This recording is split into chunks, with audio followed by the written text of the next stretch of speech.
We're back up with Kick Talk episode 13. I'm going to roll right into this with you, man, because me and Krista Bites got our wires crossed for this episode, and she is at TwitchCon currently. And so if you know anything about TwitchCon, they Friday night before, it's rough trying to get up Saturday morning. So we just thought it was best to push to next week. So I want to make it clear, Krista did not cancel on us. We did not cancel on her. We want to talk. The conversation will be a good conversation because we have a really strong relationship with her. But we had to push to next week just to make it a better interview. So today we got Crowegamingg in chat, man. So just a heads up. I want to roll in the It'd be good having Crowegamingg on. And hope.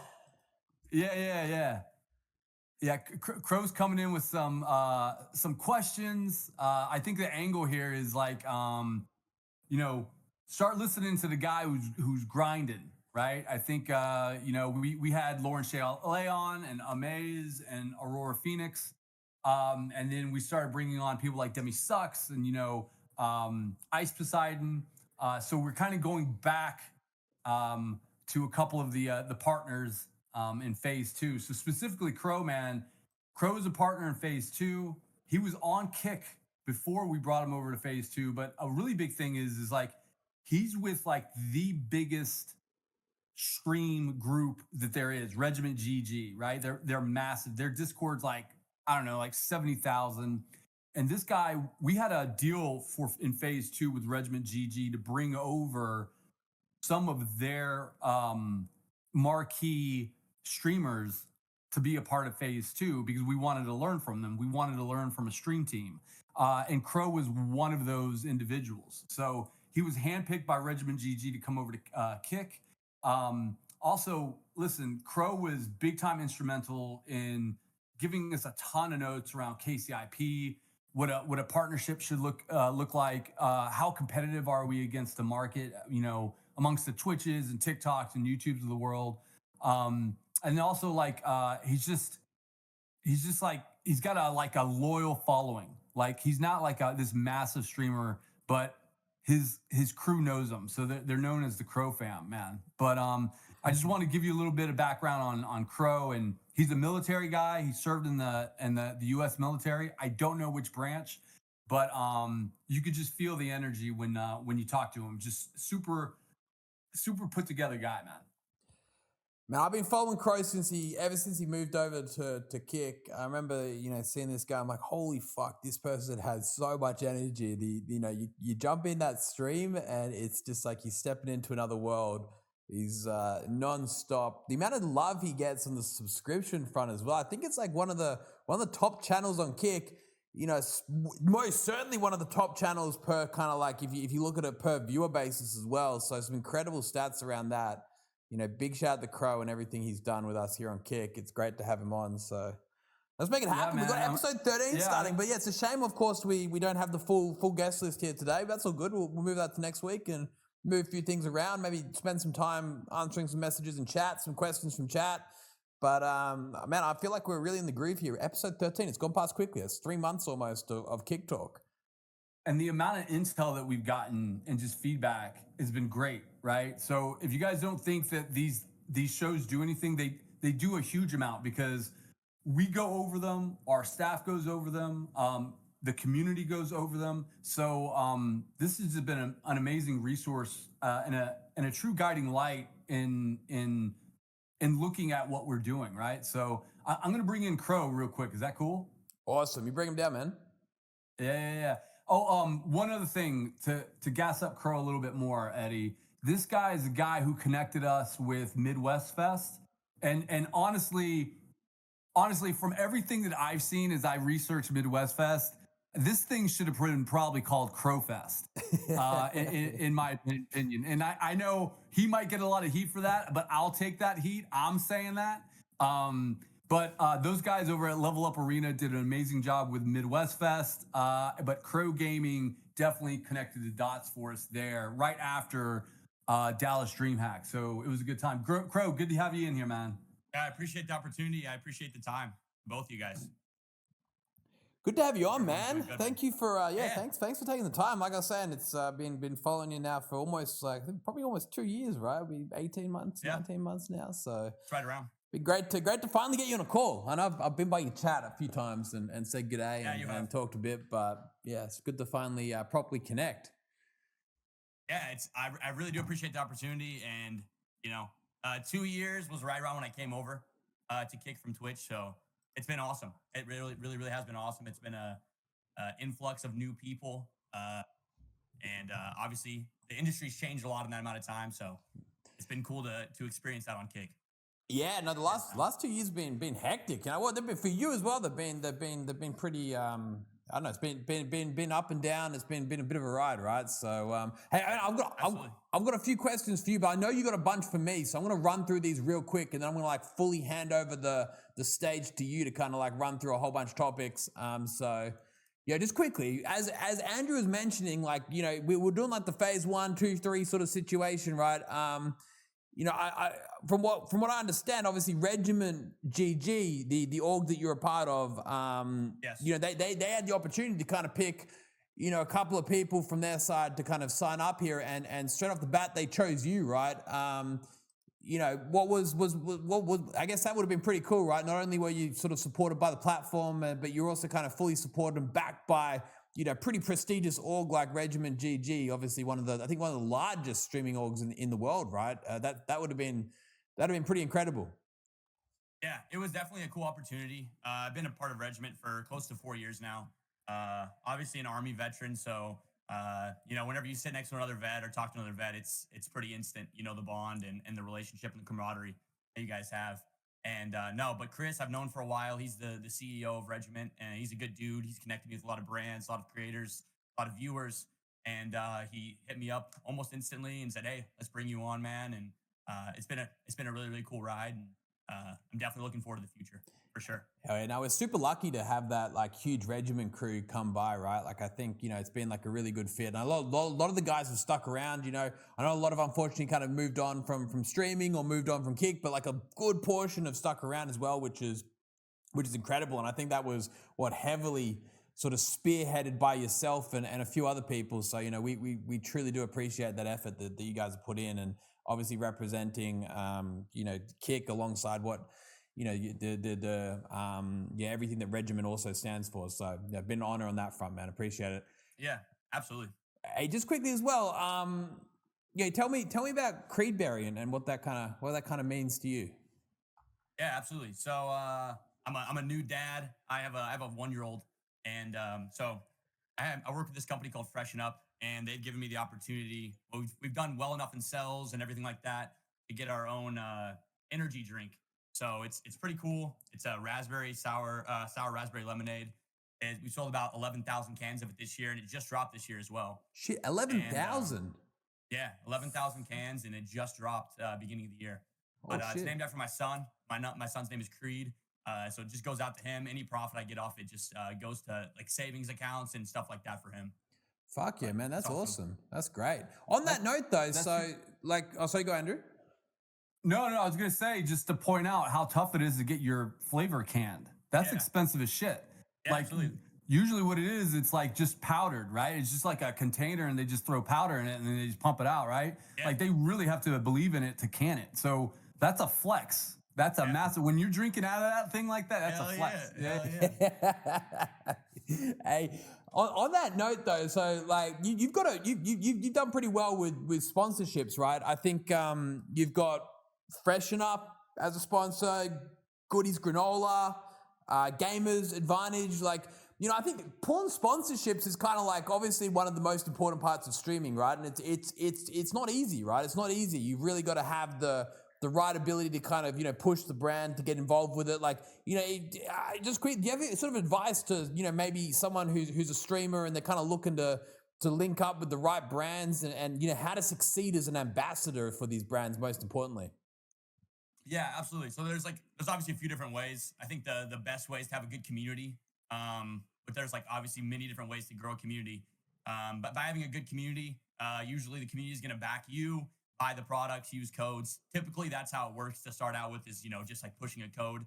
unless you're like, a famous YouTuber or TikTok or whatever, they'll just give you brand deals. But that's not how it was for me. I started out, not knowing what streaming was or anything like that. And I think that's where a lot of people are starting to start now in this industry because they see the success stories of others. So they're like, hey, let me start streaming, and they start from zero.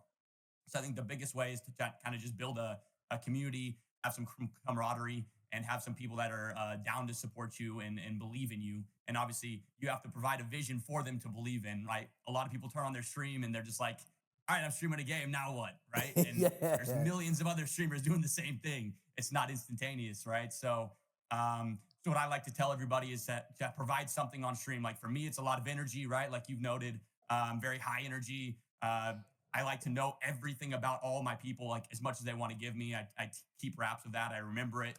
I care.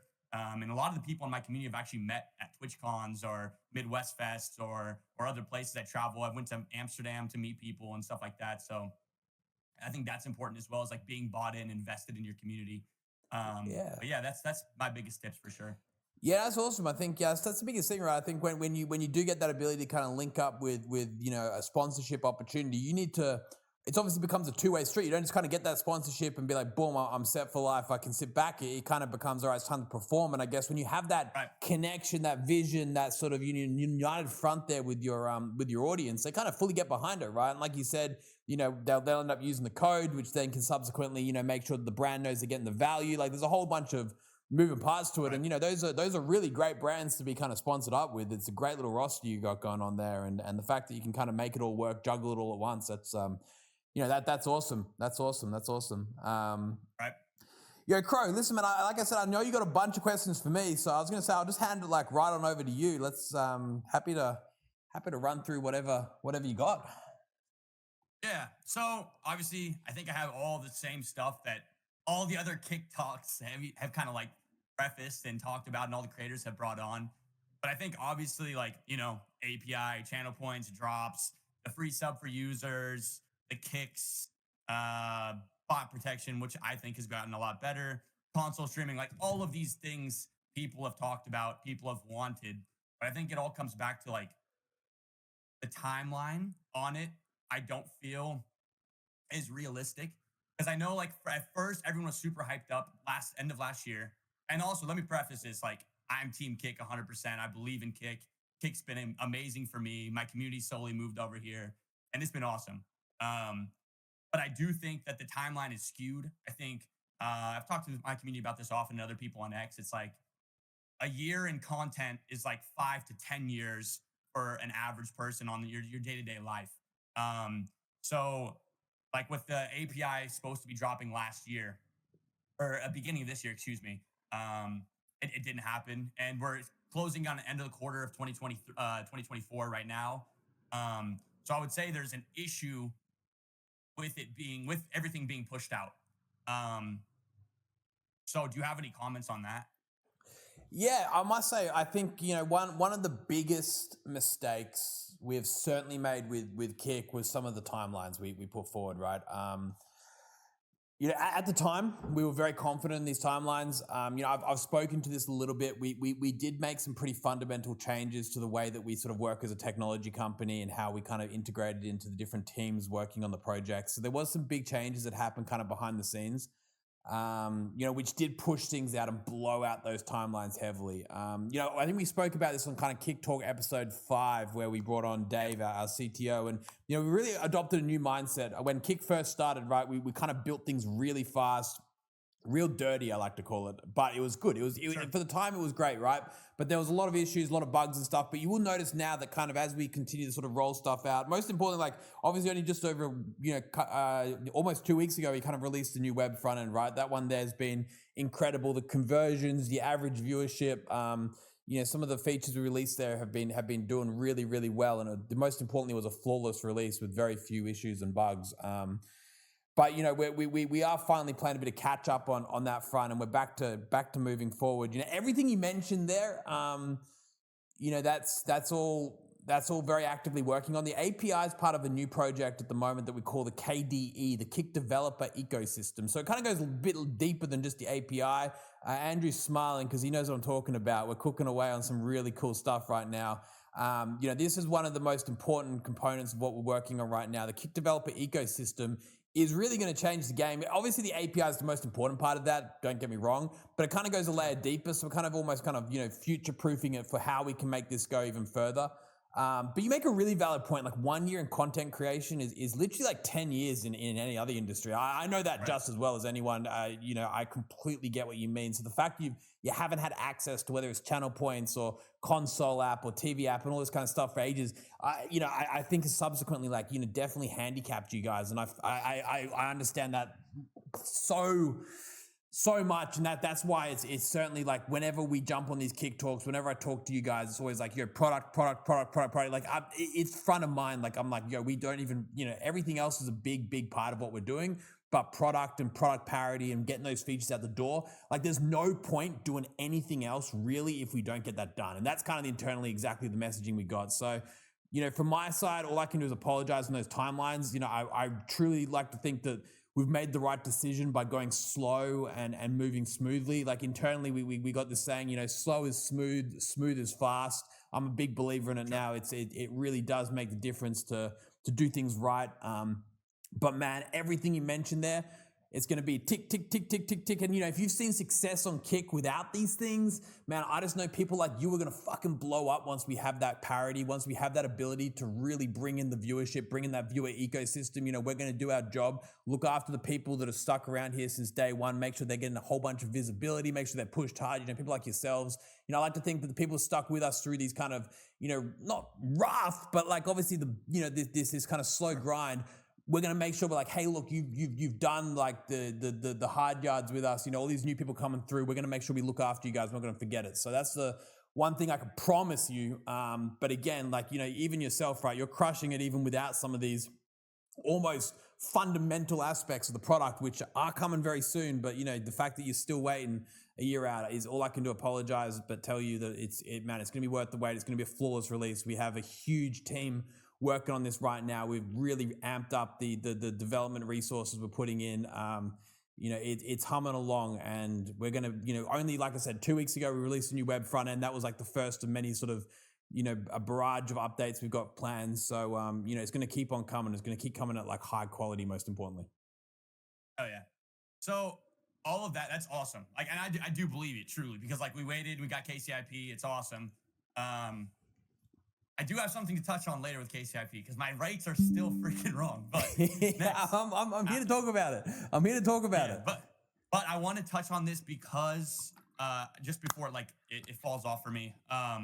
So like with the team and everything like that and the updates, right? So like what's been happening that I've noticed, like I just did a subathon. I'm not gonna say it like destroyed my subathon or anything like that, but there's definitely some times in my subathon when the updates were rolled out. And I was just kind of like, what's happening? We had no idea what's happening. Chat's going black. People's sub buttons are dropping off. Like all of this different stuff mid subathon, like 2 hours on the clock, like stuff like this is happening, right? So, and I didn't have anyone to get a hold of. The only people I could talk to were Andrew and Paulie. And I think that's a big issue in Kick as a whole is like, obviously there are some people that can help, but typically what they're saying is like kind of the general stuff. They got to send up the pipeline. We got to get to the proper dev team. We got to get here. So I think coming to this right now, the majority of Kick, I would say, is English speaking, and that's the people you're trying to target. I feel like a big goal that we should look at as a community, as Kick, is trying to get an office here in North America. Because I need someone, and I can name hundreds, 150, 2,000, 3,000, 4,000, 5,000 streamers that are here that are US speaking, that try to get a hold of people. They can't get a hold of anybody like that can actually help them with their problems. And if there's a office in the US where I can get a hold, because I stream at 8 a.m. Central. So like this time, I stream from 8 a.m. to 4 p.m. So you guys are, Europe's going to sleep like into my stream. You guys are already asleep in Australia, like midway through my stream. And I don't have anyone to get a hold of. I just got to end stream and kind of like, chop it up. But I can't afford to do that. This is my livelihood. Like you mentioned, we don't have a lot of stuff. Like I had ad revenue, I had bit revenue. Bit revenue was 20% of my revenue. Ad revenue was 15, 20% of my revenue. So like right now on Kick, it's like KCIP is like 5 to 7.5, maybe 10% of my revenue, probably not even. And then subs are the rest of my revenue. And obviously I have like brands and stuff like that. I'm doing my due diligence on the back end. Like I've got royalties on Creedberry, right? Like, so I'm doing everything on my end to make sure that I'm good as well. It's not just me relying on Kick. But at the end of the day, it would be nice to be able to get a hold of somebody as soon as something's happening, and they can be like, hey, let's get this fixed. You got to do this. This is happening. Yada yada yada. Like obviously, I've got Andrew and Paulie's info, and they do their best to get back to me when they can, how they can. But it's not realistic for them to be able to get back to me with all my problems all the time. So, I mean, personally, I think an office here in North America would be a huge, huge fix for Kick, for creators, and for the community as well. Yeah, no, I think, just to point out what you mentioned there, obviously, especially when, like, let's say you're in the middle of a subathon and suddenly you're losing access to subs and the chat, right? That's messed up, right? Especially if it's been planned around. So completely understand where you're coming from there. I just want to shout out there, like, to Paulie and Andrew, obviously the fact that they're available to kind of give you those real-time updates. Yeah. I must say that's about as, close to the sources you're going to ever get, right? But with that said, we obviously have the 24/7 live support, right? Which you can access.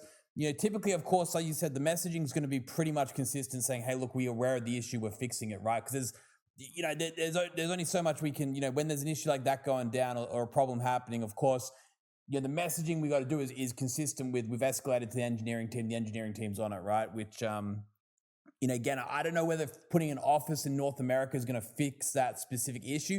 But with that said, an office in North America, of course, given the fact that I think 80% of our English-speaking market is in North America, it makes a ton of sense. It makes an absolute ton of sense, right? I think at some point it would really help to get a few bodies out there to assist in whether it's just in terms of time zone, kind of chasing the sun.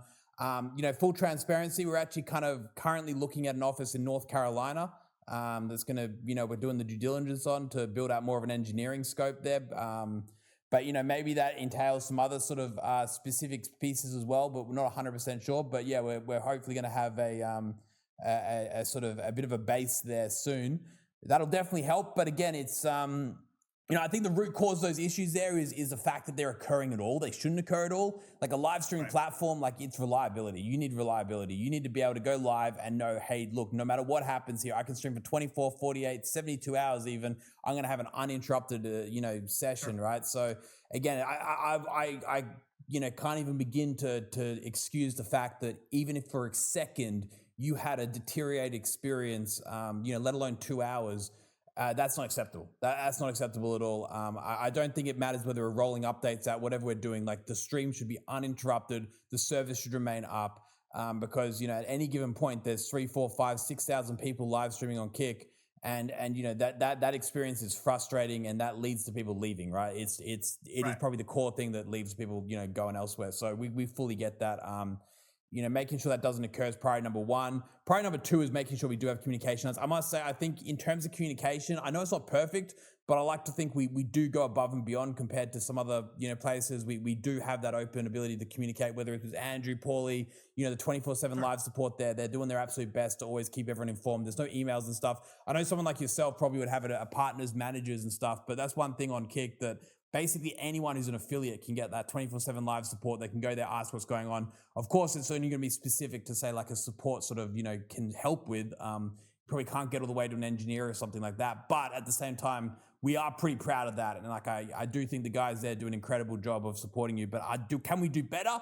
Fucking oath we can do better. We can certainly do better. And I think it's a really valid point to be able to have as much up-to-date information, especially if you're live. Because you're sitting here like, you're like looking after the chat, you're running your show, and then suddenly you got to worry about like, trying to figure out who can I get in contact with to answer these questions. Like your brain can only operate on so many things, right? It's already kind of like, you're already focusing on like 5, 6 things at once sometimes when you're live streaming, let alone having to add in that one extra layer of figuring out how do I contact someone to find out what's going on and whether that's going back, right? So again, I don't think there's any excuses for that, especially in the situation you mentioned. So, but you make a really good point, and I'm looking forward to seeing North Carolina come to place. It's going to be a new opportunity. Maybe that's the first of many different locations in the US. So, again, I hear you loud and clear on that one. Yeah, that's awesome. And that's great. Crow, how long was your subathon, man? 8 days. Damn. Okay. 8 days. Wait, was that? And that's not. When did the issue occur? I think it was with the UI update. The UI whenever it got pushed out, it was would have been. Let's see here. Check the calendar. I think I ended on a Tuesday, so it'd have been the 10th, the 9th, and the 10th, or the 8th, 9th, 8th to the 9th, September 8th, September 9th would have been the where it occurred, when it occurred. Oh, so the issue ended up leading to the eventual subathon ending. I mean, I'm not going to solely put it on that. You know what I'm saying? I'm not going to go there. But I think it definitely deterred people from subscribing, right? Like typically how subathons work, or they work for me anyway, is few people run up the clock. There's like 20 hours on the clock, and then it will dip down, and then it will get run back up. So it's being run down, and people are having these issues. Eventually, people are like, I can't do anything. Let me just go on, right? And I'm trying to deal with stuff on my phone. Yada. You know, like it's hard to keep the energy rolling. It completely kills the energy. Like the whole thing about subathon is you get the energy going. People want to keep this running, and then you're kind of having to deal with that a whole bunch. Now, I feel you completely, man. I know. Yeah. That's not on, and you know, I think you can probably if the clock ran down in parallel with that issue, then I think that's on us, and that's, you know, it really upsets me to hear that. That's not acceptable at any world. That's not acceptable. Even if you had access to the right support to tell you exactly what was going on when it was happening, like again, that should never happen. That I wasn't even aware that the rollout of that did cause that specific issue. But again, we need to get on top of that. I'm gonna take a mental note of that. But yeah, that's our bad. No, I appreciate it for sure. Okay, this leads me to another point. Like you're talking about the team and everything like that, and I do think the team is awesome. Like all people that come to talk my head all the time is Bob Kick, Namanja, like those people always helping me out, always like, you know, staying on top of it. But it also leads me to another point. It's like some of the stuff seems as if like they're out of touch with the content scene.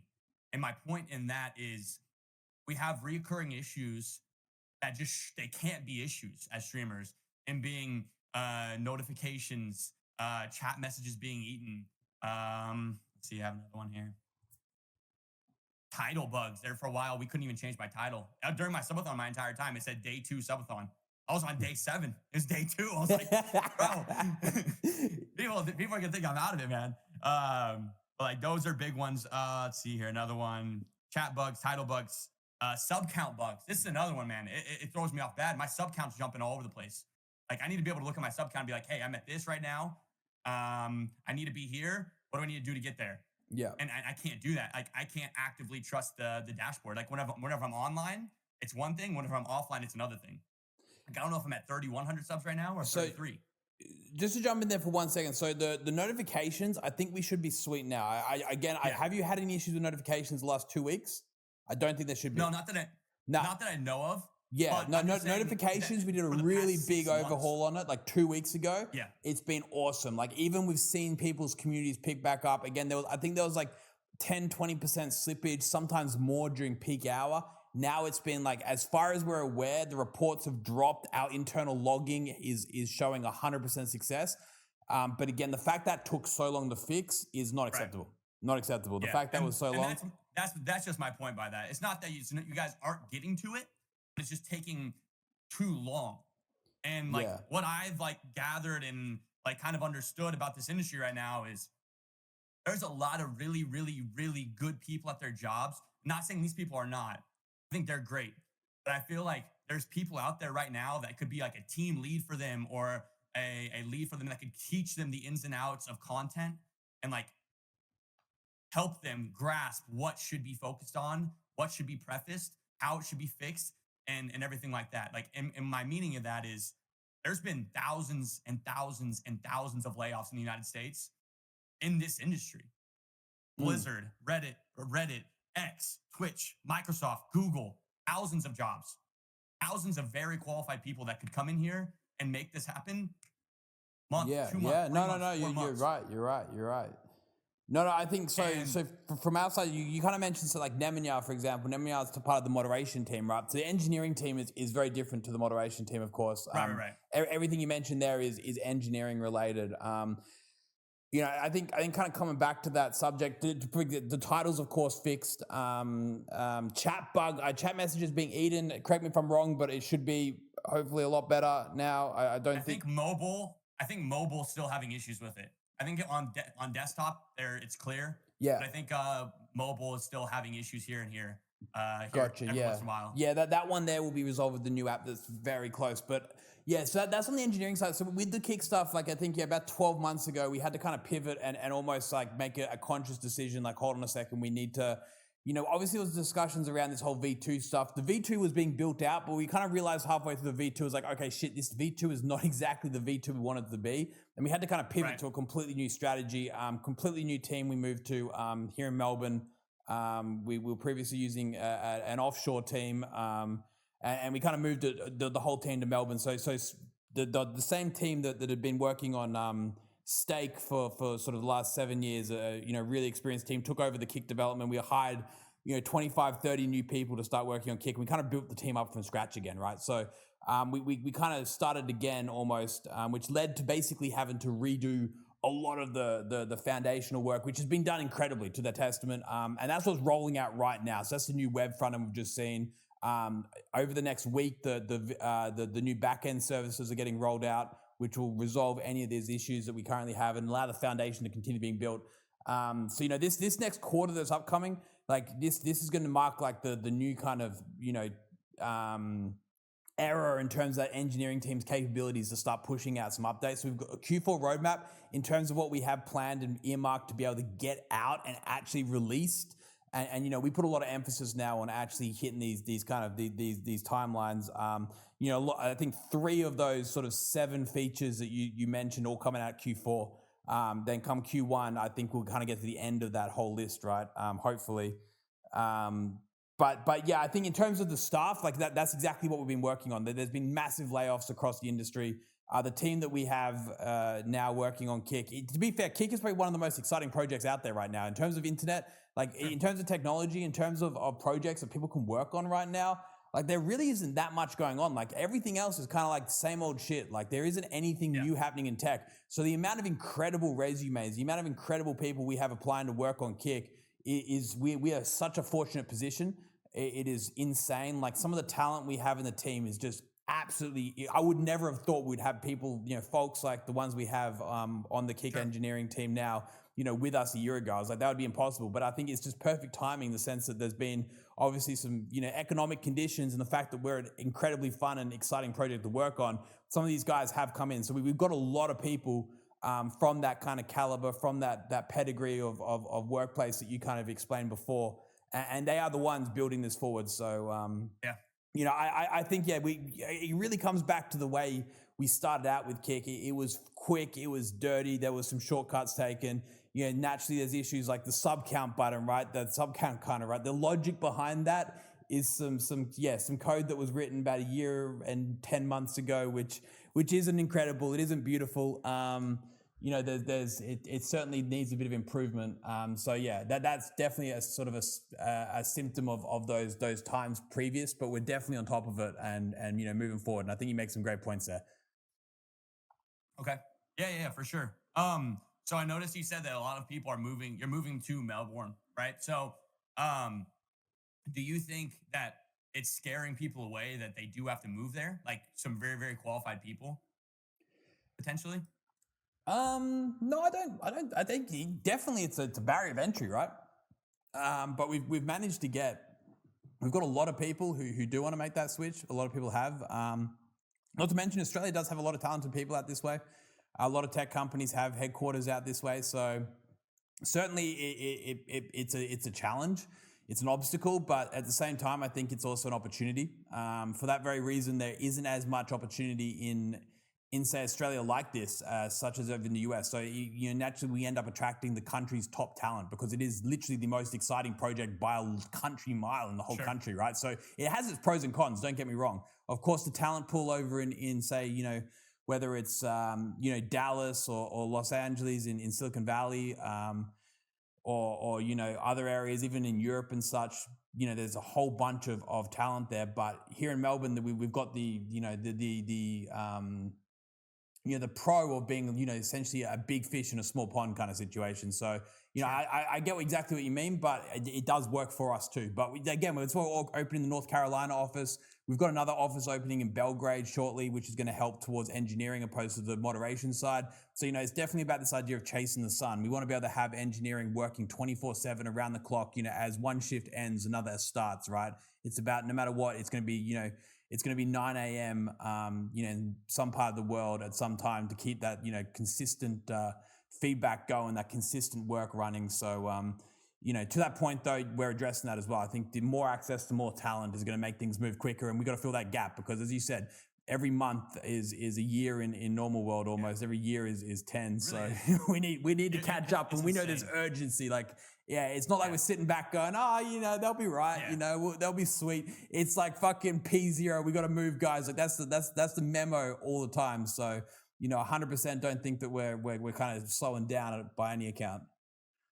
And just a heads up, just to kind of go set the table really quick. We got about 5 or 10 more minutes before we move on, and we're going to take questions from chat, right? Okay. But just want to set the table there. But also kind of going back to the API and, you know, in showing more of a horizon, right? Eddie just dropped about North Carolina, Belgrade. Well, there's an API team, right? So when Eddie's talking about a kick developer ecosystem, this is a team to help third-party developers continue to help grow Kick, to bring on all the elements that you guys love, to do your subathons, to do your giveaways, to connect with your viewership, to gamify what it is you guys got going on. So I think a lot of people think that you just turn on a faucet and Stream Elements and Streamlabs just hop on over, right? They have to have the right connections while we're building the site. So I want to give like real nuance, right? Before we had a real lean team working on Kick. Now we have an entire team dedicated to the API, right? So it takes time for our program managers, our engineer managers to wrap their head around the Kick's journey so far. That way they can lay out the base on how to continue, right? So I want to give full confidence in what, double down what Eddie is saying, but also give like, I have seen it, right? I've been to Melbourne. I have met these people. There are people on the roundtable like Mr. Boost and Pike and Arrow Kick. We're creating a roundtable so that we hand the API over to all these third-party extensions that you guys love, and they kick holes through it before we start to release it, right? So I want to double down on that, and because I know that API is kind of like the number one thing circled on a lot of people's lists, but at the same time, we need to make sure that we're giving over the keys to Phil Jackson, right? And not some D-League coach coming out of nowhere, right? Yeah. Yeah, no. I think, And Crow, get just that. one last thing on that one. I think, sometimes with kind of software development and engineering in general, like it definitely feels like things are moving slow, but it's just, getting things done right, getting it to the point that is competitive with what's out there. YouTube and Twitch, right? They're kind of the big ones. Like they've been building those platforms out for, Sure. 10, 20 years, right? And be able to hit that like same caliber, that same sort of level of detail and attention to detail that they've hit to be able to support millions of people a month, or every week even. It requires a level of engineering that sometimes it feels like, oh, that's easy to add, but yeah, it's always it requires a big scalable team, and it's about really making sure we do it right. I think Kick started off almost like, hey, this thing's like a brand new project. We're kind of just going to move really quick and make some quick decisions. But now it's like, okay, no, how do we do this like the right way? So, but yeah, to Andrew's point as well, there's literally teams just dedicated to small things. It's just a different landscape to what it was before. This is no longer a small project. This is a fucking big deal, enterprise level sort of, problem solving going on those fronts. So again, I know this is all words and we need the action. I think the action's coming. It's coming with some of the updates we've done. But man, it's there, it's happening, and it's we hear you loud and clear. Yeah, I mean that's what the people want. They want another big boom, right? Like their last big boom was I think the phase 3, like the phases and the KCIP. Like I feel like that's what we need is the boom. And you're saying Q4 potentially, right? And that's 3. I mean, we got 3 months somewhere in there. So I think if you guys could do it in the next 3 months, I think that's going to be massive. Like, I really think that's gonna bring a lot of people back. One, I think it's gonna bring a lot of new faces, and I think it's gonna make Kick really, really boom because I think these things are the things that people are wanting, right? Like the chat integrations, the API, the kicks. Like people can't stop talking about them, Yeah, right? Like yeah, yeah. these are the things that people are begging for, and I think whenever they're given these, I think it's gonna be Well, a home run. For let me Kick. let me like pose a question back to you real quick, Crow. So Yeah. obviously you understand the importance of all these things. Imagine like for a second there that we get that all sorted. Let's say Q4, maybe Q1, the final things on the list. Like at that point, given like what Kick has to offer in terms of KCIP, in terms of the sub split, in terms of the way we operate as a platform, what do you think is going to happen in the industry? Oh, it's shaking it up for sure. It's absolutely shaking it up, and that's why I'm here. Yeah, right? Like yeah. that's why. That's Isn't why, that fucking I mean, exciting to think about? Like, you take it for a second, like, once that parity's hit, like, that Dude, fires me yes. up, knowing that Dude. these other platforms are fucked. Like, Eddie, I they're left fucked. Twitch with 10,000. I left Twitch with 10,000 subs to come to Kick in March of last year. Whenever there wasn't KCIP, there wasn't a partner. It was verified. Like I'm bought in. I'm here. Like I left with 10,000 subs on Twitch, and I haven't hit 10,000 subs one time on Kick. But I've seen the vision. I believe in you guys. I've obviously been able to help mold Kick to some capacity, and I think the value there is value. Yep. It's invaluable. It's beautiful. It's awesome. Man, like I Being said, and absolutely I think creator driven is huge. we're not gonna forget that. You know, I think that people like yourself that come on that journey. That's, you're part of the foundation, a part of the story, a part of the DNA of this place, right? And the very least we can do is to make sure that once those tables are turned and you have all those tools, those abilities to kind of achieve, like you said, if you're getting say 10,000 subs on Twitch, then you should be getting fucking 20,000 here. Is the way I should be looking at this. Like, there should be no reason you shouldn't be able to get double, and then obviously take that sub split, double it or whatever, 1.4x it. That's where you should be setting the bar, right? It shouldn't be setting anything less. So that's our job here, to make sure you realize that vision, you see that vision, and we execute on it. So again, I think the patience, of course, has been, really appreciated, and the fact that, yourself, you've stuck around. I know a lot of people haven't, right? And like you said, a lot of people have left, and that's fair enough. I'm sure they'll come back. I can't wait for them to come back. I'm looking forward to welcoming all those guys back. I think a lot of people are starting to sort of, come back slowly, and a few people have started going, oh, there's changes happening. There's cool things going on here. But again, we're going to see way more people return. I'm looking forward to it. But the people who stuck around, we ain't going to forget that. I mean, when the KCIP raise thing happened 2 days ago, man, Eddie, you should have seen my inbox, man.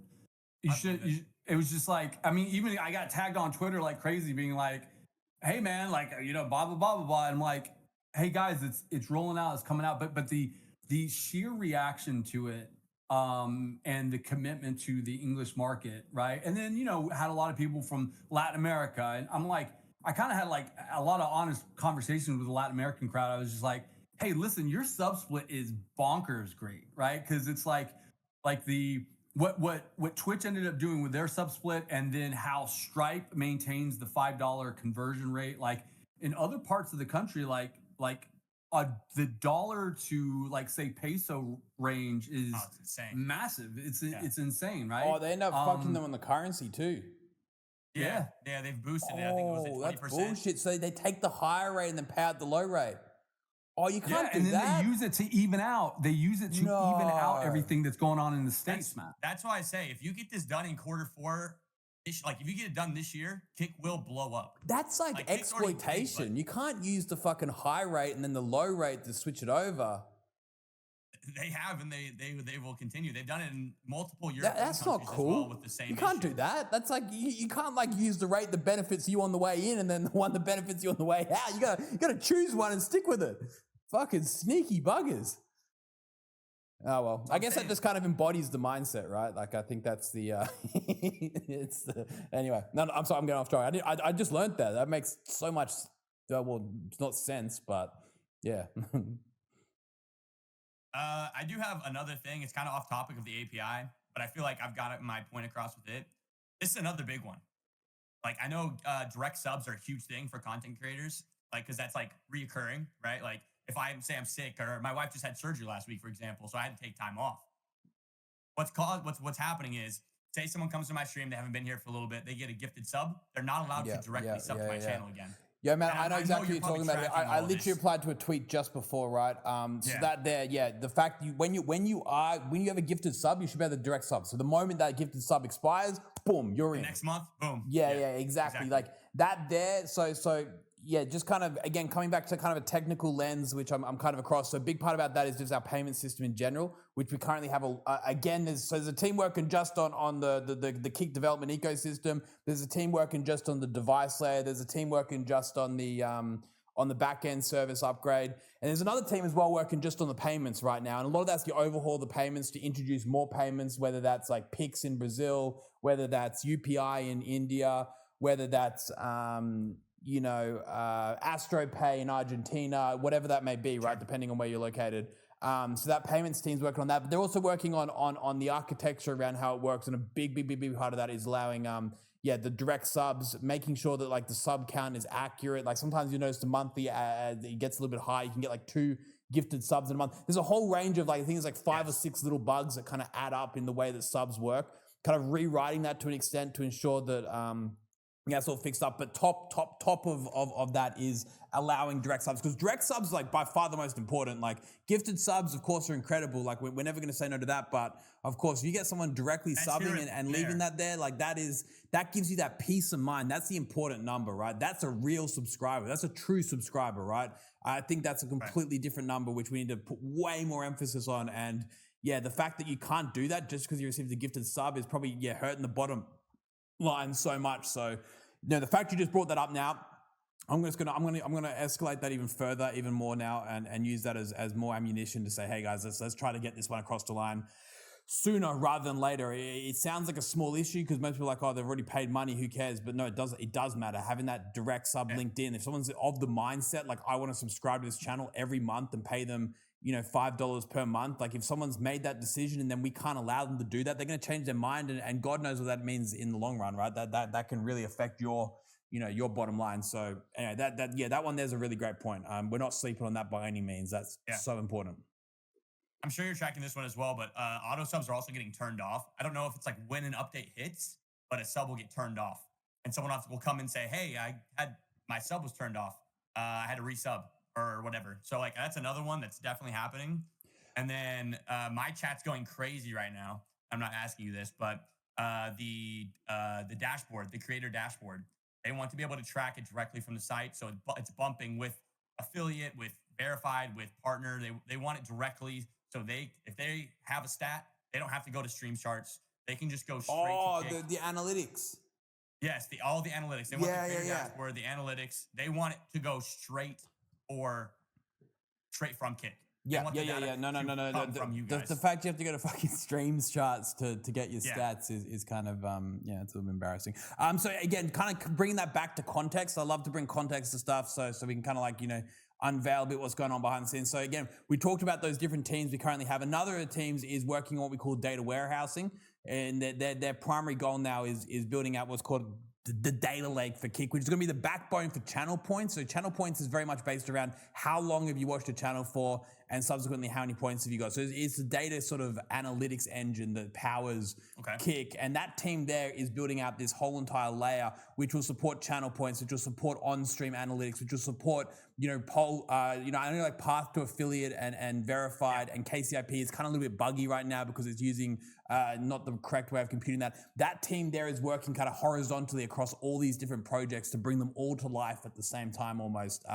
Again, that's very much around how we kind of collect data, how we analyze data. Again, that is another team of actually really incredible engineers. We're talking, you mentioned Microsoft before, 2 guys from Microsoft working on that one. So yeah, they're working on that one, and that one's coming along very, very nicely. So, not sleeping on that at all. Obviously streams charts is there for the time being, but, with that being said, it's not the solution. That one there is a highly important update that has coming in is in parallel with a lot of other very important updates to making sure how we sort of collect data and have that sort of, really trusted source that comes directly from Kick. Yeah. I think a lot of people, specifically people have said like their metrics on Kick are saying that it's that they're able to apply for verification. They're not able to in all reality because it's not bumping from there. But you've mentioned that there's a bug going on currently. A lot of people are also asking about console streaming, which I'm assuming is on the same thing you're talking about on the roadmap, which is Q4, Q1. That's why I'm not answering a lot of you guys' stuff, chat, because I know Eddie's referring back to the roadmap, talking about Q4, Q1 on the timeline there. A lot of other people are talking about the view botting issue, but from my understanding, this is my issue with view botting. My main issue with view botting. I know that KCIP is built correctly, that you're not going to profit off of ViewBot because someone came in and ViewBotted my stream. The numbers did go up briefly, but not to what they should have been if the view count were actually that number, if you're tracking. But what I think the issue with ViewBotting is if people are inflating their views, they're naturally going to be at the top of the category, getting the clicks for the new people. So people that are doing it organically, like myself, that have real people, real interactions, are down, then they get pushed further down the list, and are hurting from it then at that point because we're trying to do it the right way. Yeah, no, I want to give you a quick shout out on that. I think unfortunately this industry has a lot of people that manipulate views. You're one of the few that definitely don't. I can give you that. I can verify that. I'm as real as I get. Like some days I got 40, some days I got 120. You are. I could never say who is up to no good, but I can safely say you are one of the good guys. Very much appreciate that honesty. I think from our side, honestly, I think some of the measures Kick is taking against viewbotting is actually probably, again, I don't want to, compare us, but we're doing more to combat viewbotting than I think any other platform is right now. You would have seen a lot of people sort of get into insane numbers. We've found a really great way to combat that, and we've started to really clamp down on it. You'll see that now the section, sure, there's some things that stand out, but you'll notice that they get chopped down very quickly. We have a lot of protections compared to, I think about 2 months ago, this initiative started, and it's been really, really successful. I can't really get into specifics because viewbotting is kind of one of those things where, once people kind of figure out how you're preventing it, they kind of get around it. So without getting into specifics, I'm telling you right now, compared to 2 months ago, you'll see a lot of sort of, view counts very much dropping off. A lot of people who may be sitting at a very high level, they've come down a bit. Again, it goes without saying you can kind of figure out who's who and what's going on there. But we are doing some changes there, which not even any other platform's doing. I think a lot of other platforms, they kind of don't mind viewbotting because they're making money off advertisers and stuff like that. They're selling ads and they get to say, hey, look, we got this many people watching the stream. You sold this many ads. We don't have that right now. We got nothing. It's only a nuisance for us. It sucks. It really does suck. Like he says, it kills the integrity of the section. Obviously that's what most people sort their view count, their categories by. So it does cause issues for people who are legitimate. But yeah, we are making some big changes around that. I think we are honestly probably leading in terms of some of the action we are taking against that, just simply due to the fact that it does not benefit us at all. It's just completely detrimental. But again, I think just continue to watch and take a look, and then even compare every now and again to other platforms and go, hold on a second, you know what, this place actually doesn't look too bad. Because I know Kick got a really bad rap there for a while around viewbotting, but I'm positive, I'm absolutely positive the narrative will change to hold on. Kick is like the leader in preventing this kind of behavior. Hopefully, it's going to take time to shift that, but we're on it. We're on it. I promise you. And I really do ask you to kind of take a look and see, some of the changes we're making, because we can't announce it. That's the problem. We can't announce it because it's all happening behind the scenes, but it's like it really is doing a good job. Yeah, I think Crow, real quick, just to double down on that real quick, and everything that Eddie said is spot on. Like to get more on the advertising route, like hours watched is probably the main thing that every other platform asks you about, because they run more commercials all over your stuff, right? And then one other thing that's not being brought up here is pixel embedding. All right, you have other platforms. Ask anyone that came over from Facebook, man. That was like, hey man, I was doing 1,200 CCV on Facebook, and then they come over to Kick or Twitch, and they're like, why do I only have 80 people in my chat? And it's like, well, because you were getting pixel embedded from here to freaking Graceland, man. Yeah. And so that's one thing that people don't talk about is like, we don't pixel embed, and that's one thing that I have to tell companies when they come over. They're like, if we spend $40,000 with you and we get on front page, can we be guaranteed 250,000 views? I go, listen, if anyone's guaranteeing you 250,000 views on anything, on any platform that's live streaming, they're pixel embedding you, because no one can make that guarantee.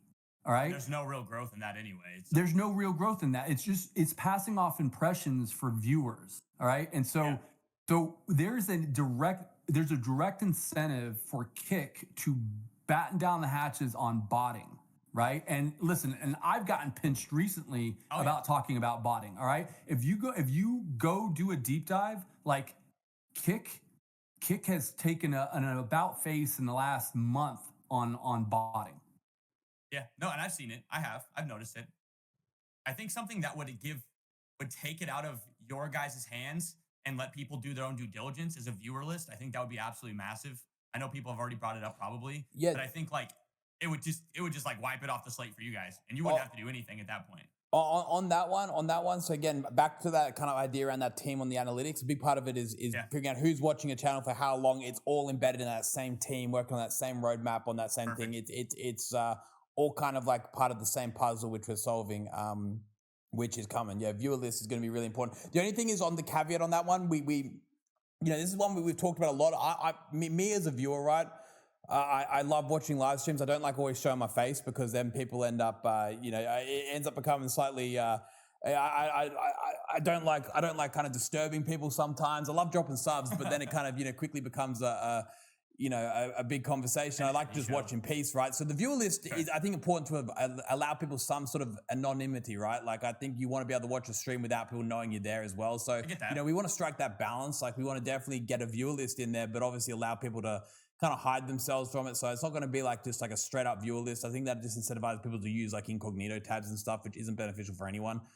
So what we'll probably end up doing is having like more of an opt-in system. But of course you can start to figure out who's real deal, right? Because like, hey, look, even if like 50% of people are hiding themselves, you go, okay, that makes sense. But then if they've got like, say, viewer list of like random names and bullshit, he's kind of like, hold on a second, like we know what's good. You're not fooling anyone. So again, that's all happening. It's all happening 100%. Yeah. And then this is kind of another one. I don't know if anyone's talked about this one. And I get it. Like, I probably understand why, but I still want to ask it just so I can do my due diligence. Bi-weekly payouts. Like, I'm assuming Stripe would have then a higher processing fee. But would that ever be an opportunity? I feel That's like a good idea. Like, obviously, you guys have already shaked it up. Like, Twitch is net 15, right? So you got that is genius. The 1st to the 30th. Like, and I think a bi-weekly payout is something like I don't. Some people are saying on demand. I think that's a little absurd. I don't think you really need on demand. But a bi-weekly is huge. Like, because I pay myself bi-weekly, right? Like, I don't take home what I make, but it's kind of hard to balance that whenever I get a monthly payout and then I pay myself bi-weekly off of that month. You know what I'm saying? So I don't know if that would ever be an opportunity. But I think that would be also very. I reckon we can bring that one up with the payments team right after this. Let's get that convo started straight away. That's a great way just to differentiate ourselves. It's so easy. We can do that. Yeah. Let's do it. Would that make a big difference for you? That would make a difference for a lot of creators, right? Just making 2-week payouts. That would help me out a lot. Like, you got to think like bills hit here, there. You have hospital bills. It's like nice to be able to, hey, I need this money now because I can open my Stripe account right now. I just did a subathon, so like I have money sitting there, but I can't touch it, right? It's like it's there, but I've got to wait until the 31st to get it. I think even taking it a step further where you have the option of cashing out, right? Like, let's say you go to your Stripe. I don't know. You go to your Stripe dashboard. We can't promise that. We can't promise that. No. Every 2 weeks. Every 2 weeks. Like I said, every 2 weeks. But I think the timing the timing right now with other platforms not paying their creators right now on time.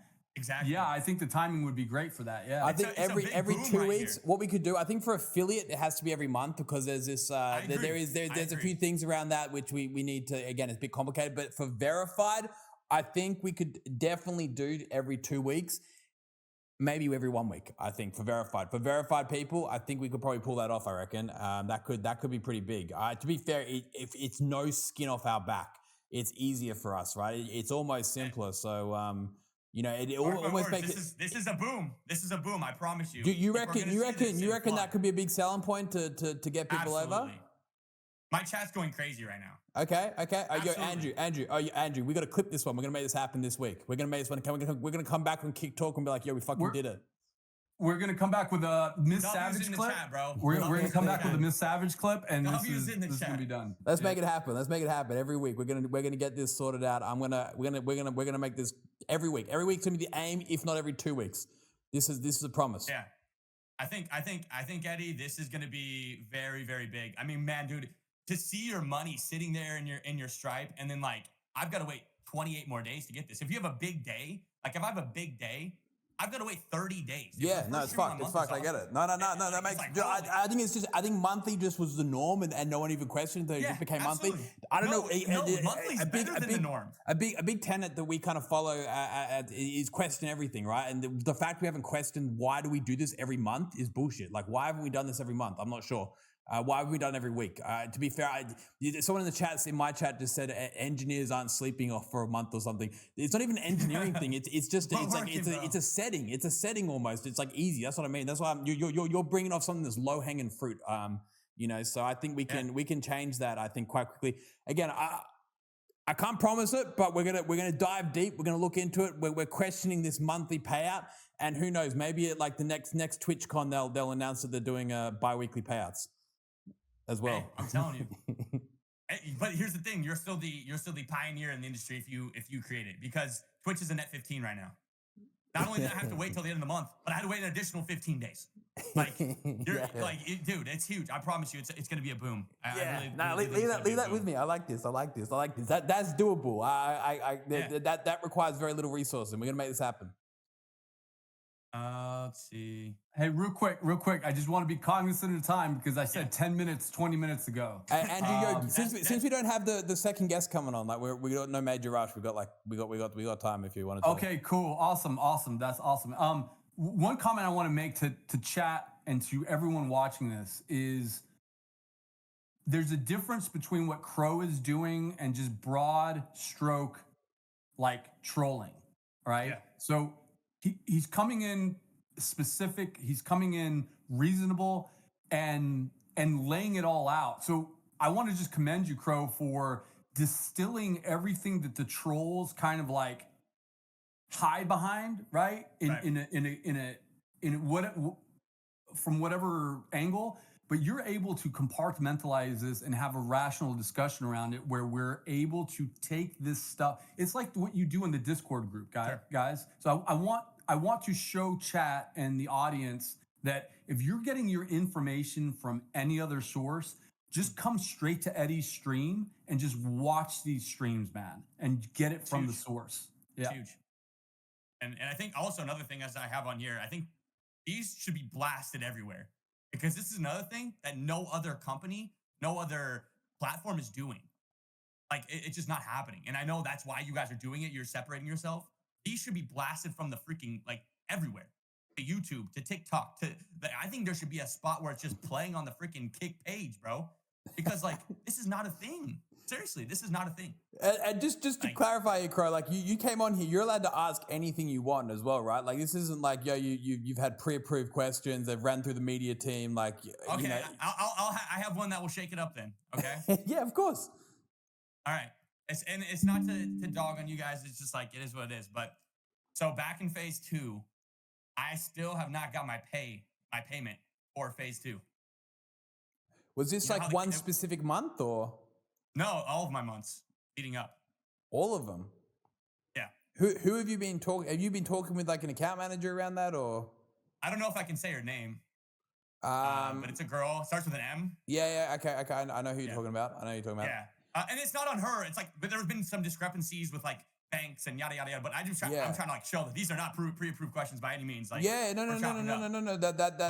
is a real thing. Yeah. So I think with the phases. So that was one of the things we quickly learned with phase 1, then phase 2, then phase 3, right? And that's why we introduced KCIP, which ran through Stripe, and it's an automated system, right? Was it hold on, as we got 50 people in, 100 people in, 150 people in, and then we're dealing with like people requesting bank, they're requesting PayPal, they're requesting crypto, they're requesting fucking, different, payments around the world. It became like this big ordeal. It was like running payroll, but instead of running payroll for like one city in like you're suddenly running it for the whole world almost. There's no longevity in that. It was not scalable at all. Yeah. So whatever you're owed, like 100%, don't worry, that's safe. I'm going to chase that up and figure out what's going on there. What I assume there's good reason as to what's happened there, or some kind of issue with the banking system, or I'm assuming you've got full transparency around that. But it's not like anything you've done. There's just been discrepancies with either my party or it's not anything you guys have done, but like it is a thing, Yeah. Obviously, it's not like scared me away from kick or anything like that, but No, that was one that's of our something major I'm doing. learnings was the scalability. If we wanted to like build out this KCIP to the extent that we wanted to and bring on thousands of people, it wasn't ever going to work with these kind of manual paths. That's why we brought in that automated system. But yeah, Right. let me figure out where that's at. And again, I think we can give that a little gentle nudge to try to get that figured out because yeah, I think that there'll just be a breakdown in the way that the payments were being operated, and I think that we can, let's find a resolution there. Andrew, do you want to do it? Can we jump on that like straight after this call just to quickly figure out where we're at? Yeah, I'm a little Crow, man. You should have just pinged me on it, man. Like, No, you know, I wasn't trying to cause anything. I'm not mad at anyone. Full, I just wanted to full prove and that, full, you know like what I'm saying? full discrepancy. Like, look, like, I mean, full transparency. Like, we did have one other phase partner that this happened to. All right, so it's just passing ships at the night, but we absolutely love you, man. And so if anything like this comes up again, just hit me up. Santa Maria. Absolutely. No worries. And so yeah, 100%. I'm on it just as much as Eddie is. Yeah.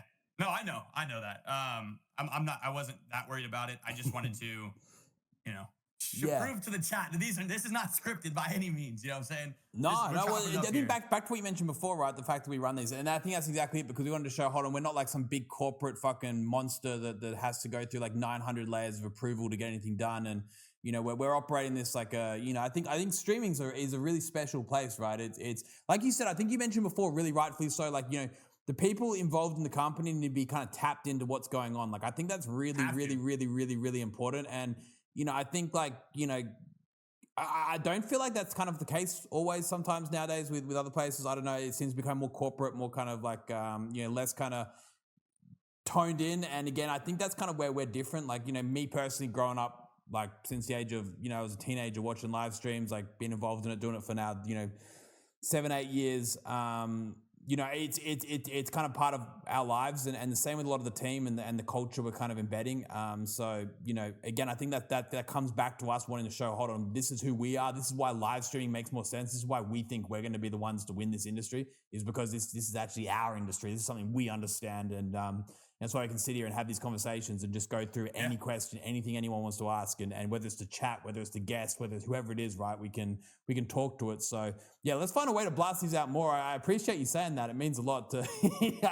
I still sometimes I say it every time I finish these streams. I finish them up. I'm like, yo guys, the fact that people actually tune in and want to watch this shit like is so cool because it's something I fucking love. It's like your passion. Being able to speak about your passion and people wanting to listen to you speak about your passion is like the best thing in the world. So anyway, thanks for that. I appreciate that a lot. No, and I do mean it because I feel like a lot of other people, because they have that corporate side of things, they like to like safeguard and hide and micromanage. They don't want to talk about it, and I think it's so important to be able to talk about it openly for a lot of reasons. Like there's a lot of misconceptions and people see stuff somewhere and they take it and run with it. Like it's like a hive mind in social media nowadays. They can come directly to a source. Whenever this can be blasted everywhere, whenever clips can be taken and posted, I think that's mandatory. So people can't take anything for the wrong way.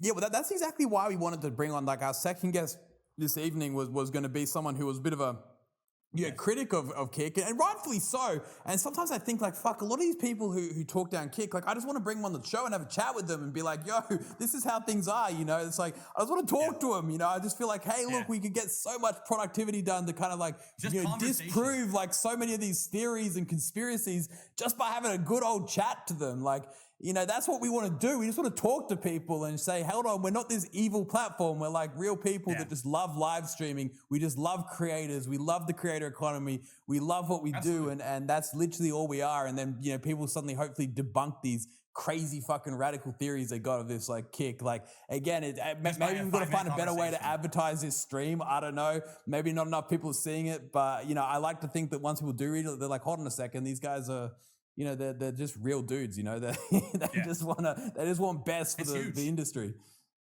It's huge. My chat's kind of going crazy with this one. And I can kind of address it.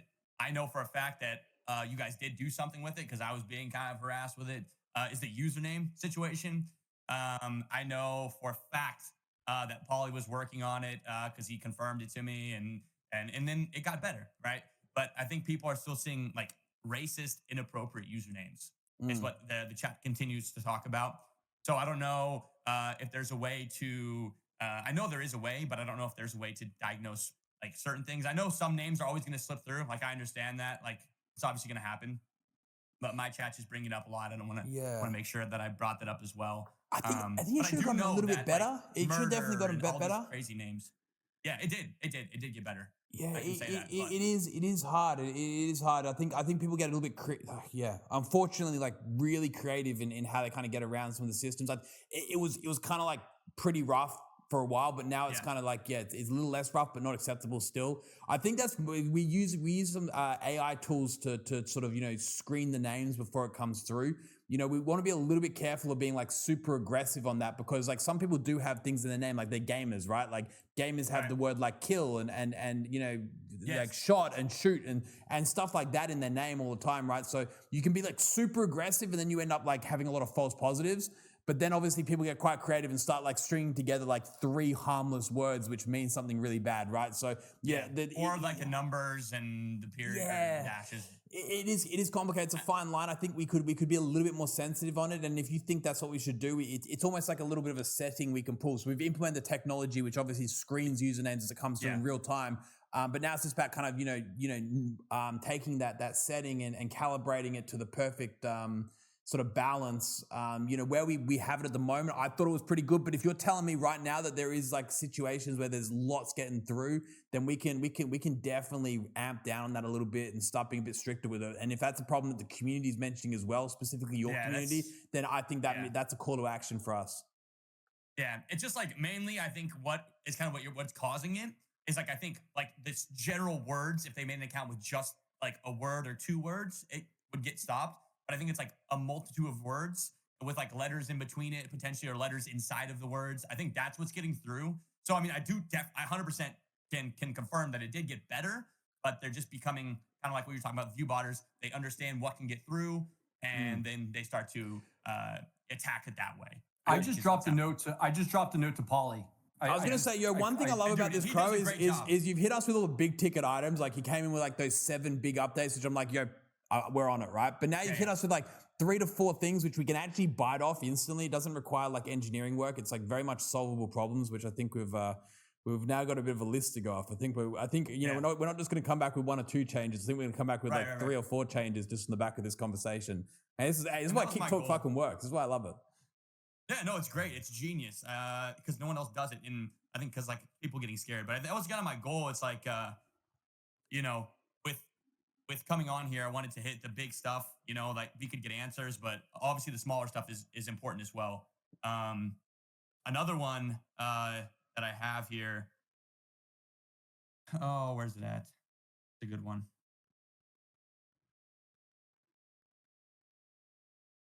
Drops, that would be engineering. Oh, I don't know if you'd be interested in doing this at all, but I don't know how you would do it, considering all guys don't get an income with it. Like a multiple month subscription, and somehow giving a benefit to doing so. I think this is another thing that would be a big boom and help creators astronomically. Would you mean like sort of towards that like retention? Tier 2, tier 3, sort of different tiers of subscriptions, like adding kind of a different layer to what that could entail? Or you mean just like double, like 2-month subscription kind of thing? So say I come into your stream, right? And I click subscribe. I have the option. I can subscribe for 1 month. I can subscribe for 6 months and get a 10% discount, right? And I know the discount would be kind of hard to work in. Like there's nothing there. You guys aren't taking anything. So like I get that. But I'm wondering like that's more incentive, more help for the creators, better for the creators, because then that means if someone comes in for 12 months and they get a discount or whatever, that's a year subscription. That's $5 a month that the creators are guaranteed going to get if they go to like say eventually KeepCon happens and they've got to take stream off. I think the cool thing about that, which we could almost bake in here, and again, this here I can't solve this week, or this is long term. But what we could do is we could almost allow, and this is something which is really interesting. Like for example, like you said, obviously we can't like, for example, like if we gave a 10% discount, like that would have to be coming out of say like your pocket, right? But what if we offered the ability for like, you as a creator to say, okay, if someone subscribes for 6 months, they get a 10% discount and you're happy to eat that almost, right? You can kind of set your own rules. Like you can set your own shop up kind of thing. Obviously you've got your sub badges, you got your sub emotes, you got that kind of stuff. But what if you had the ability Like to say, a you know what? 90-10 split on a 12-month sub. Yeah, well, no, you basically say, hey, look, people get a 10% discount, but you understand, hey, look, I get a 6-month subscription up front. That means I'm only going to get, I'm only going to get $27 instead of 30 or whatever. Is that right? Yeah, that's right. So, I think that's something we could set up for sure. Like it gives you your own rules, more control over your shop. It's your business, right? You should be able to, control that and set those parameters. Yeah. I think that's cool. And then since you did bring it up, I wasn't going to bring it up, but you brought it up. The tiered subscriptions. Obviously, with the tiered subscriptions, I don't think there's a market for it right now, just because transparency. I don't think there's enough offered to subscribers right now. Like you get your emotes right now, so it's kind of like, hey, these creators, or I believe in this creator, so I'm going to subscribe to him type of deal. Is kind of where it's at right now.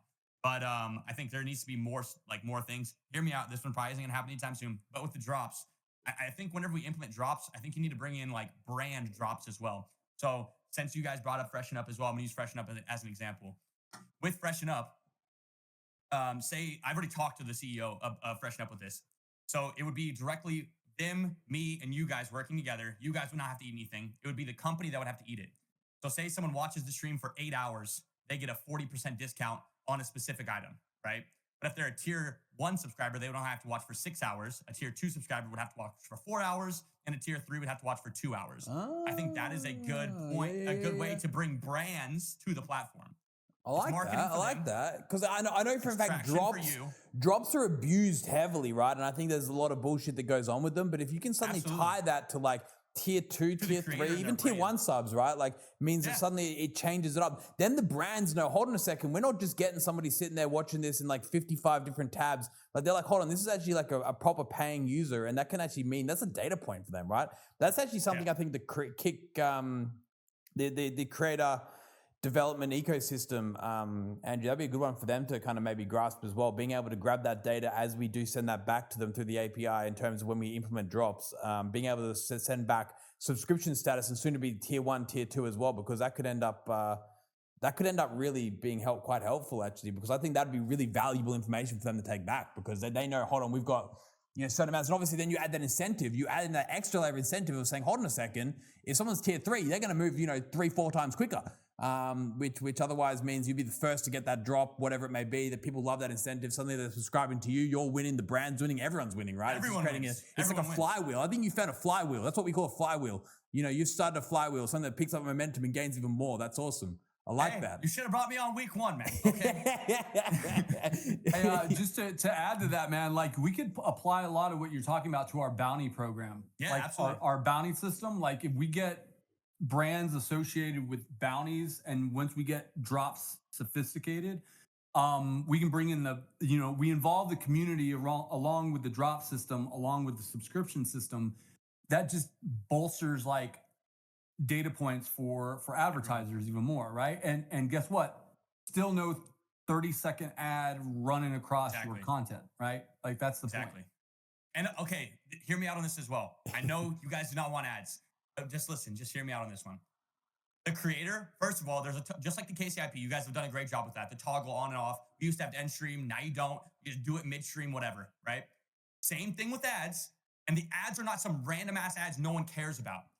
I know this is a long shot, it's time, but like, so say me, for example, Goodies Granola, Gamer Advantage, Glorious. I'm now partnered with Glorious Peripherals, keyboards, mice, everything like that. Stuff that applies to the streamer, to the community, to the people firsthand.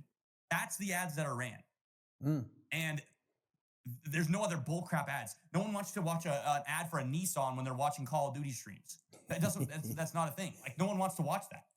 Yeah. But if it's like actually helping the creator, helping the brand that helps the creator, and then helps Kick as well, people are going to want to watch it. But at the same time, you're not forced to. If you want to be anti-ads, you toggle it off. It's not even a thing. Yeah. So I think it's another revenue stream that could be helpful. So the thing with ads, right? So just taking one step back before that. So I think the thing about ads, right? People kind of forget that when it comes to implementing ads, like you can like take the shortcut and put like Google AdSense on or something like that, but that's bullshit. That's going to give people like the worst ad experience. Like creating an advertising network, creating like an advertising product, that in itself is like a huge thing in itself, right? And that's what we're invested in doing long term, the future of Kick. and we've said this openly a lot. We've told people ads are coming, but the long-term play here is for Kick not just to be the stream platform, but to be an advertising platform below that, and put together what is we're scoping out to be an incredibly sophisticated system, which is going to allow for viewers to get the most relevant ads. Again, it's a really, really big project in itself. I know that Amazon is still trying to figure it out. It's probably 10 times more complicated than even the streaming platform itself. But that is our long-term goal, to do it properly. But, the first step towards that would be able to allow creators just to run their own ads throughout their own system, right? They don't even need to get the tailored ones. Suddenly you click a button, run 3 ads, you've got your 3 sponsors lined up, you cycle through them, subscribers immediately don't get the ad. Yeah, exactly. And then you could even broker the deals yourself, right? You could say, hey, look, freshen up, I'm going to run 20 minutes of ads every 10 hours or whatever it is, and on the back of that I'd kind of expect you guys to do X, Y, and Z, or you can start brokering your own deals, and you just kind of upload each individual ad to your ad sort of dashboard or something like that. That would be pretty easy to do, right? And that would allow you full control. We're not going to sit there and kind of end up taking pennies from your pocket and taking splits out of that. That just allows you that full ability to start running what you want to run.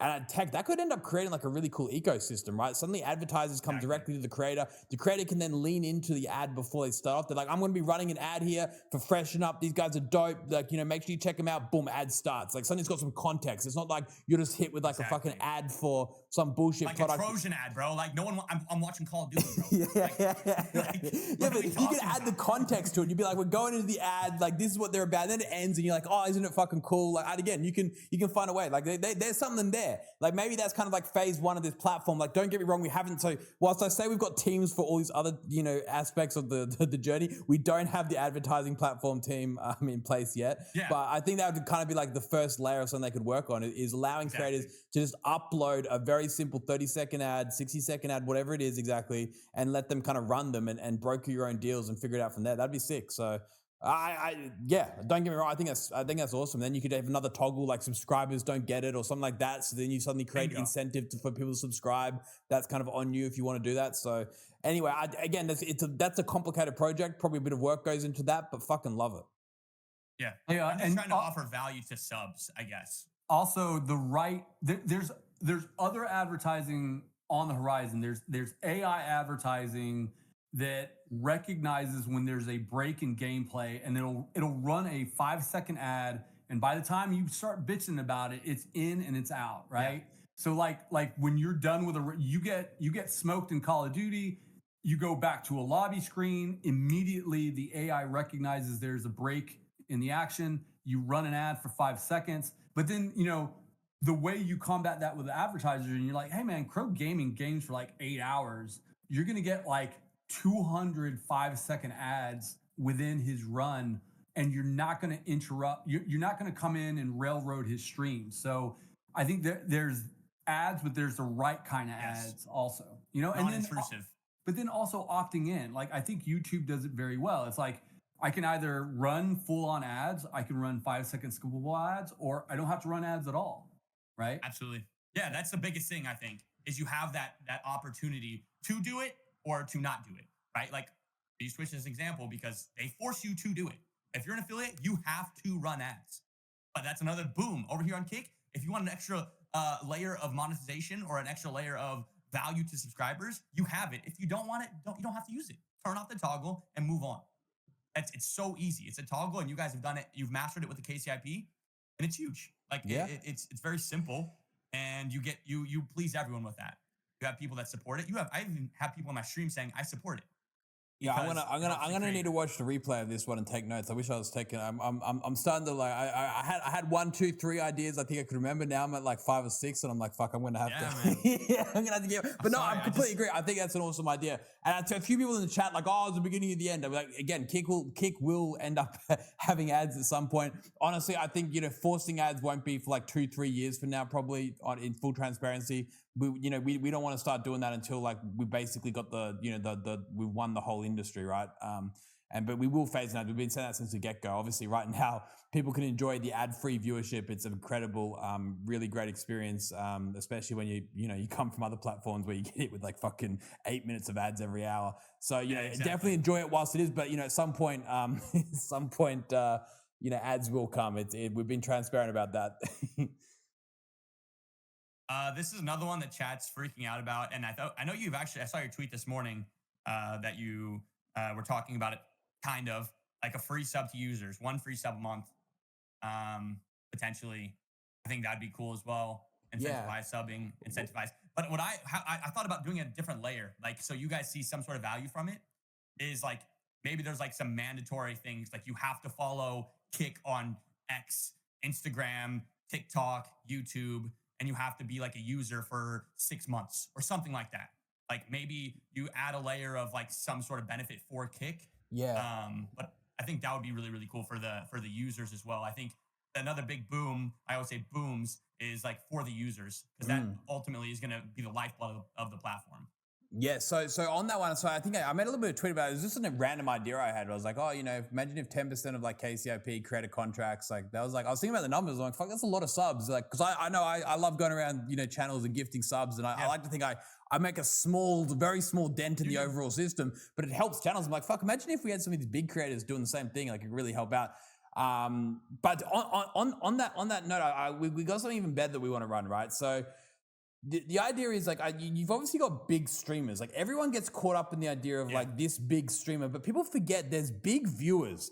The more important thing is there's like power viewers. There is like these viewers that are so important. They're the people that make live streaming. Like, obviously there's sometimes tens of thousands of people watching a live stream, but that live stream really is made up of like, a few hundred like core viewers who really add to it. And they don't just usually add to one channel. They're across like 5 to 10 channels. These are the customers that we want.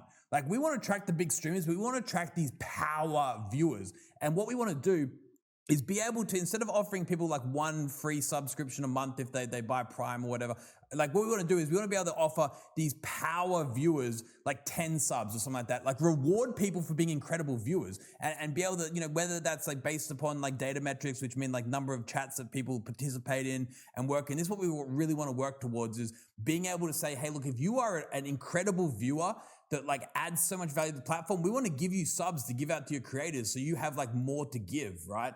Because those are the kind of people we want to attract. So basically that's a big initiative of ours is making sure that we can look after the viewers, like the power viewers, the ones that are engaging in communities and chats, because they're the unsung heroes of live streaming.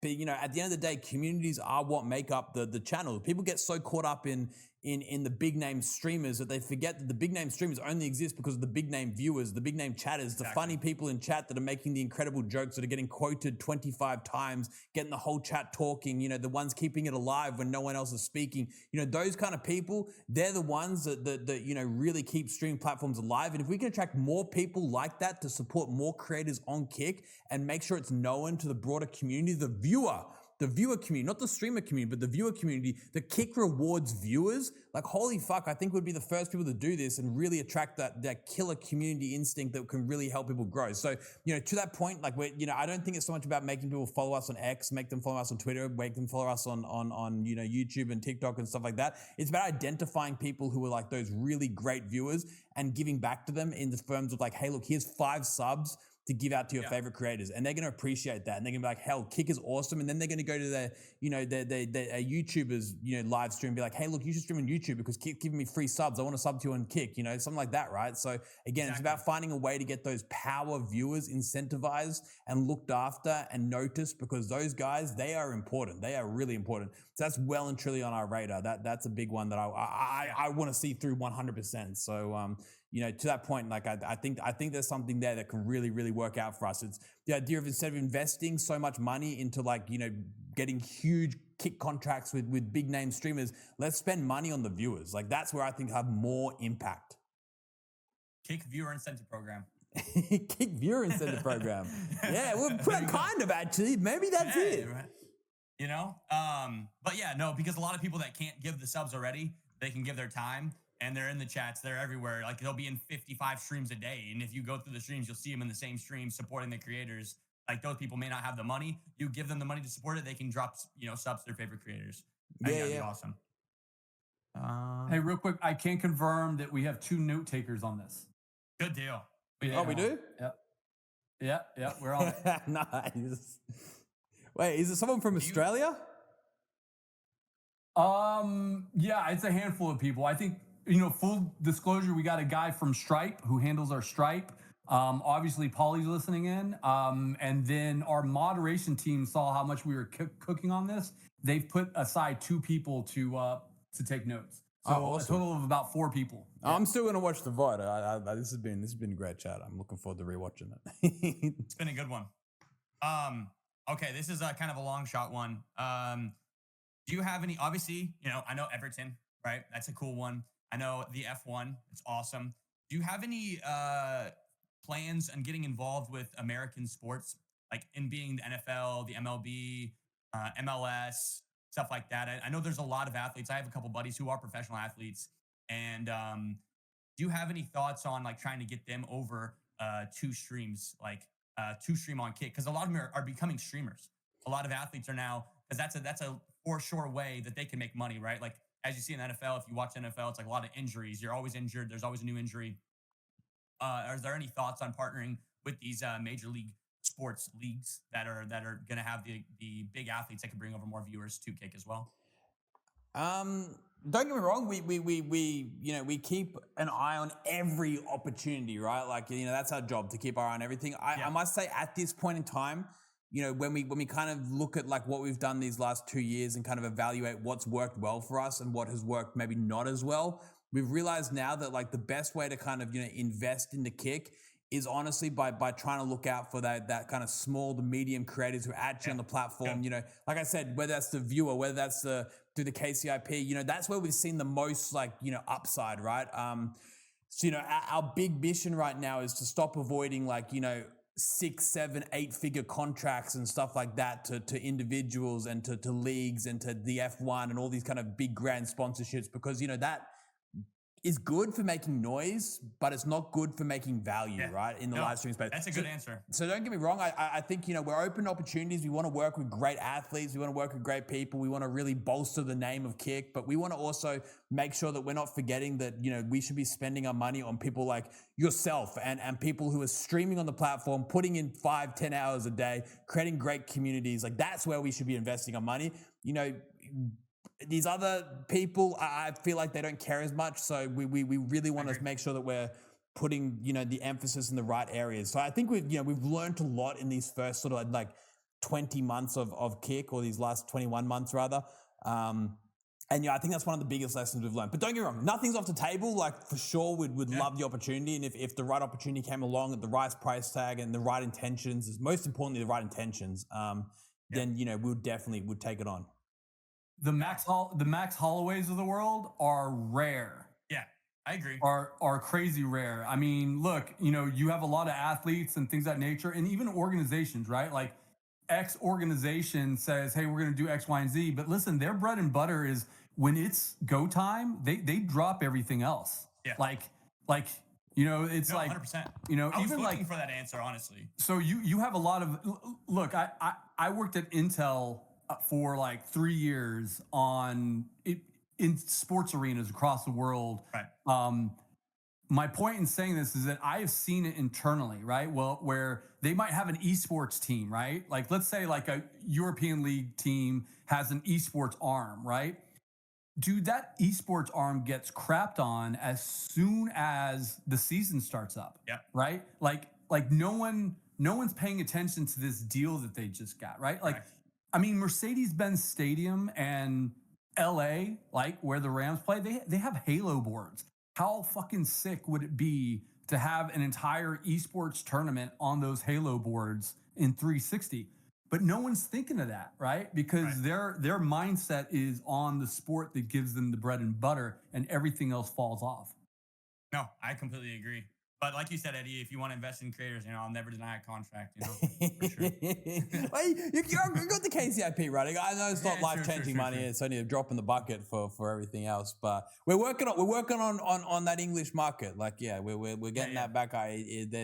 We've completely revamped a lot of the KCIP stuff, and the way that we're going to be able to kind of redistribute that, it's looking really, really great. I think if you keep an eye on what's going on there, keep watching that space. There's some big moves being done there, because the way it was originally set up was great, was really scalable. We solved for the scalability solution, but we didn't quite solve for how we wanted to invest money. And that's what this recent change has done. And has allowed us to really be able to go, okay, we want to deploy X amount of capital here to get us, this many people. Like, it's very much strategically thinking and has these levers we can pull. So I don't think you need any contracts or anything, because this KCIP is going to be game changer. Trust me, that's going to be our secret weapon. No, I believe it. It's awesome. I know we're like way over time. I have like one more question I have some people in the community that do like charity streams. And I know we kind of like, we're in the partner Discord. We kind of briefly talked about this before, but like a charity category potentially for charity streamers, I think would be cool. And then furthermore, sometimes people will rally money from subscribers for charity and then donate the money to charity. They're still having to take the subscriptions as income. And then like the whole tax thing is like not good there. So do you think there would ever be an option to allow subscriptions or subscribers to go directly to charity with like a toggle by chance? Like, so say I'm doing a charity stream. I've raised like 25 grand for Gamers Outreach.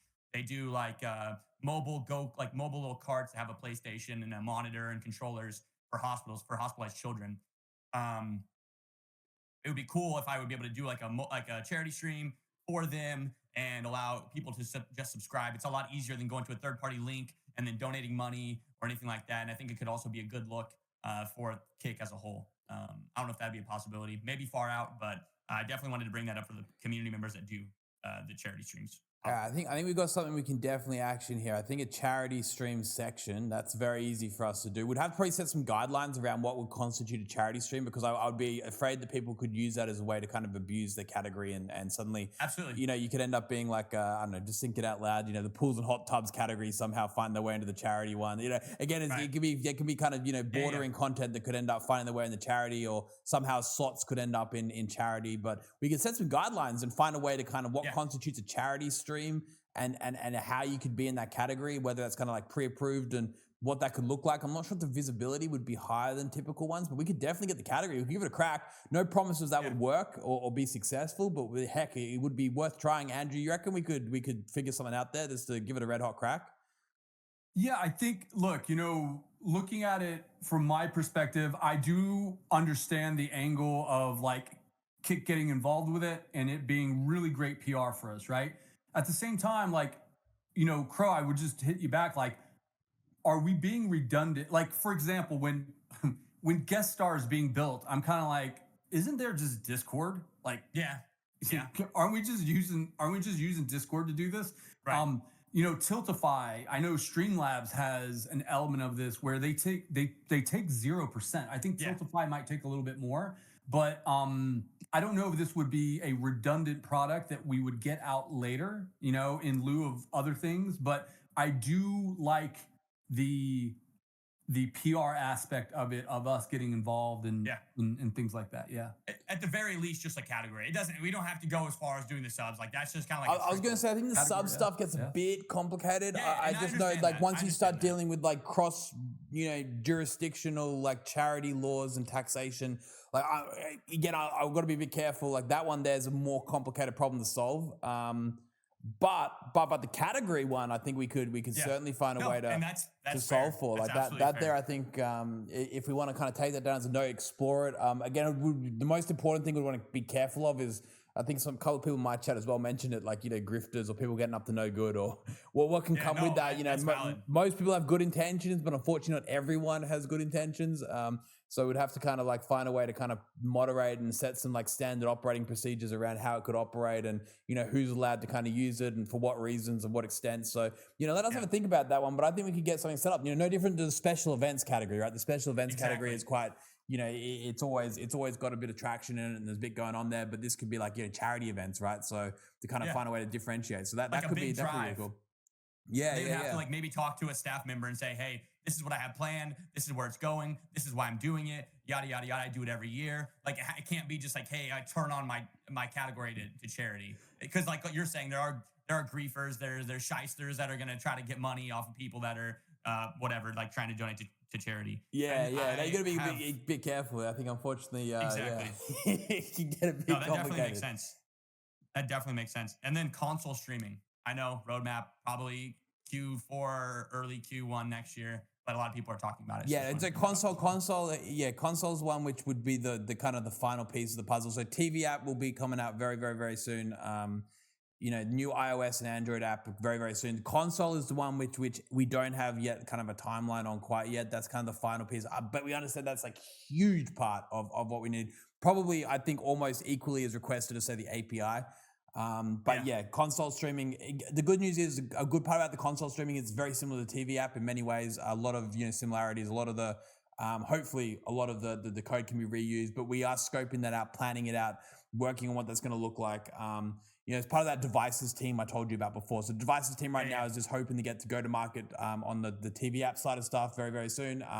Obviously the iOS and Android app redo is very high priority too. So once they kind of finish up with that, console app is going to be their sole job and what they're going to really be pushing forward, which will mean also in console streaming, of course, which is going to make for things to be way easier and open up a whole brand new audience. I know console is just a massive part of other platforms, and the fact that we're sleeping on that is just hurting people so much. So I can't reiterate enough how much important this is, but I just we unfortunately that's the one I can't say that we are 100% in the in the weeds on, but everything that we're working on right now I'd like to think is helping towards that outcome, because it is a lot of overlap between the sort of technology that's used on console apps and say TV apps, for example, even on the iOS app, for example, or the Android app, that there is also there's a lot of crossover with that. Yeah, absolutely. And then I think if just coming from a streamer who does this 8 to 10 hours a day, I think kicks are the biggest thing. Minus the API, I think kicks are going to be absolutely.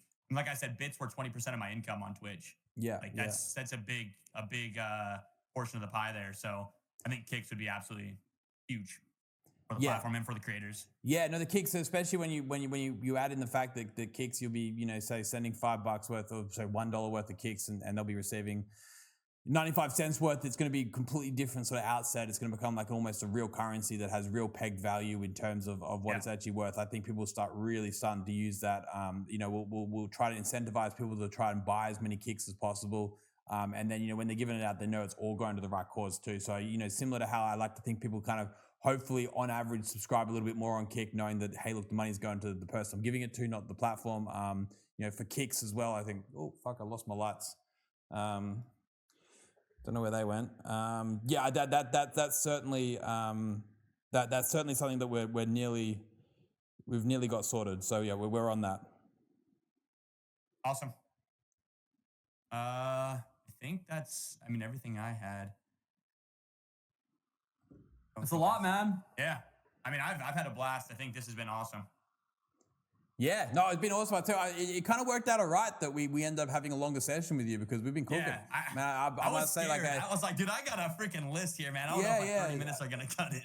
No, it's been good. It's been good. I think a lot of bite-sized sort of problems, which I love. I love bite-sized problems. I think we can talk about the big ones for days on ends, right? But I think bite-sized problems, breaking things down into achievable sort of milestones, which are hold on, let's just question, why does this exist? Why are we doing it this way? How can we solve something right now? So I think we're going to be able to come into next week's Kick Talk, and Andrew, I think the first part of the segment is going to be we're just going to quickly run down the list of stuff we spoke to Crowegamingg about and be hold on, where are we at on this? Because I think we've got some, similar to what we do with Miss Savage and the AI moderation. I think we're going to have 3 or 4 variations of that because there's a few really good points that have been made. So, man, it's been a pleasure. It's been an absolute pleasure. It's been a blast. It's been an honor. I really do appreciate the opportunity and the time, and obviously I appreciate all the hard work and you caring about the creators because it's very, very obvious that Kick cares about the creators. I definitely appreciate the opportunity. This has been awesome.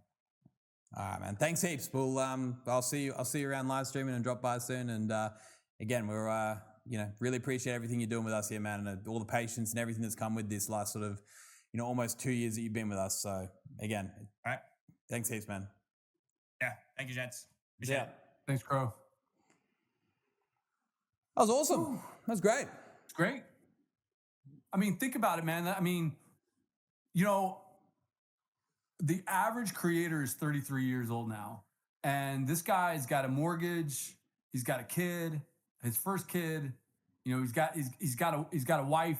I imagine stay at home. I mean, he's cooking on this, right? And so it makes you put things in perspective when we look at things like we're upgrading, like a 2 week payment plan, right? Like that's a massive deal as he's trying to grow his community and try to cook on things. So, just profiling Crow and then broad stroking it across all of our creators. I mean, Eddie, man, like the thing you came up with in KCIP is fucking game changing. And just saying that as a guy who's been in an industry for a while, like no one's doing that shit, man. And I think it has not fully dawned on people like what this thing is and what it can actually be and how we're tweaking it, right? Like we just released it. Like KCIP in 3 years, man, is gonna be some total different beast.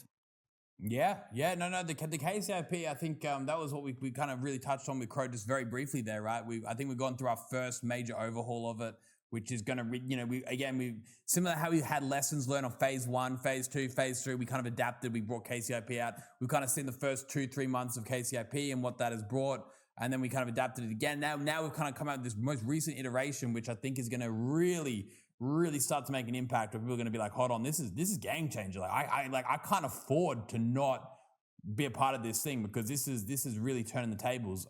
So we got so much room to move, so much ability to try stuff that's completely new. Again, I think streaming and content creation in general has all been about, hold on, how do we take more from creators? How do we give them less? How do we have more for our bottom line, right? I think, Kick just completely changes the whole mindset of that. And, again, I think, just hopefully people by tuning into these Kick Talks, if they do, they can kind of tell that, hold on, this is what these guys are up to.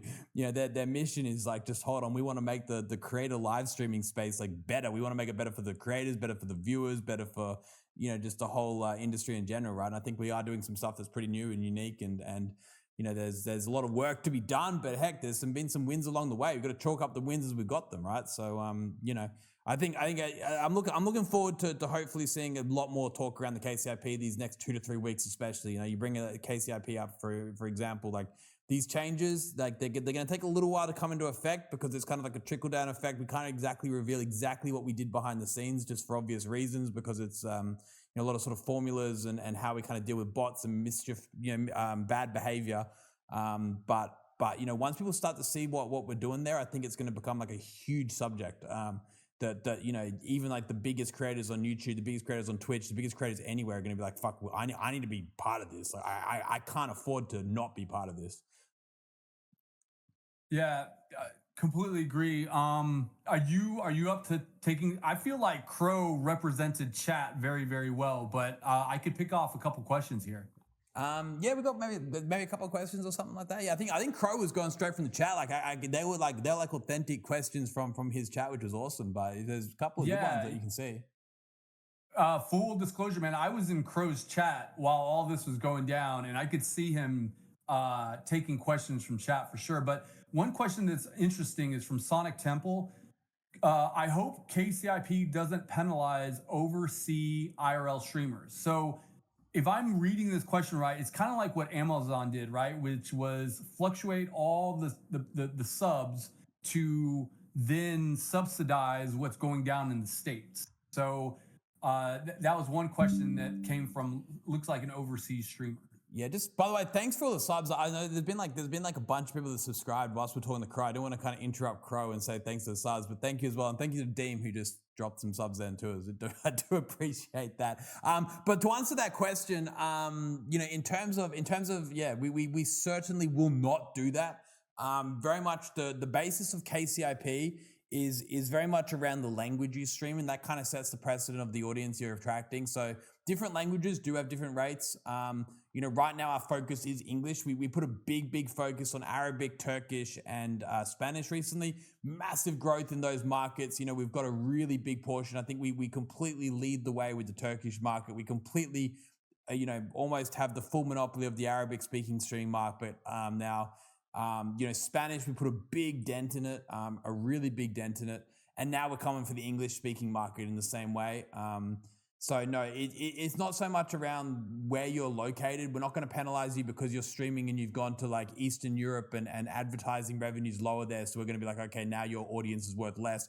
That makes no sense. That's bullshit. That's just a way to cut costs and make more money. So no, we're not going to do that. As long as you continue streaming the same content, the same quality of content, you're getting the same level of viewership, and you're sticking to the same language, you'll be sweet. With that being said, though, obviously rates do fluctuate depending on quality of content and how you're doing, and a few bunch of other factors, and engagement and active viewers, not just CCV, active viewers. That there are the main determining factors when it comes to how much you get paid. So I think the whole concept of lowering someone's pay just because they travel somewhere is a bit like that Argentina sort of currency thing we spoke about before. I think that's a bit of a rort. Yeah, man, it's just what, like, here's the thing, that it used to be that companies used to be able to play this massive shell game because there was no technology for people to compare notes, right? But like the streamer in India can directly talk to the streamer in the States and say, hey man, like what are we looking at here? Like, how is this all happening? Right. And people can actually follow a shell game that companies do, right? So massive props on that end. Another question comes from Tight Source. He is wondering if we're ever going to get to the point when you ban people from your chat. Like, can they stop reading your comments? Can they stop coming into chat? Can they stop watching your VODs or even your stream itself? Yeah. I think we can get that done. Again, I don't know if that's a perfect solution, right? Because at the end of the day, you can just incognito browser windows work, right? So I think that there's no way to completely solve it, but heck, it's an easy one to change. I think we can get ahead of that. We can make that change. It's been requested. I know there's a ticket to get that done. I don't think it's been prioritized because I don't think it's gonna be a game changer. Like, sure, it gives you that peace of mind, but unfortunately, you can't. The way the internet works, you just can't. Completely block someone from watching it. Of course, they can't speak on their account, which is great. It slows them down. But yeah, I think that makes perfect sense. We will get that done. It's not a priority right now, but 100% is going to happen. Let me see. Okay, wait. Okay, so there's one question here from Phil Foden. There's no TwitchCon or similar events in South America. And this is a valid question. Latin America is our number 2 market. You have a massive opportunity. Yeah, that's a really great point. I'd never even thought about that actually, but that there could be like a really great way to differentiate it. I think we have some of the most incredible, most enthusiastic, most dedicated Latin American streamers who would make that event fucking awesome. I think again that kind of comes back to the other point you mentioned before. Like suddenly, like, hey, look, your advertising rates, they end up changing based on what region you're based in. Like, we don't really care so much about all that kind of stuff. We love our Latin American community. We love our Turkish, our Arabic, our all our non-English communities. Obviously, English is a priority as of recently. We're back focusing on it. But we certainly want to do what's good by them, and I think that sounds like some low-hanging fruit there. Like, I'm sure we could get something running, and the Spanish community is huge on Kick. It's massive. Like, it is absolutely massive. I think it overtook English for a small period of time there. So yeah, that to be fair is actually a really valid point.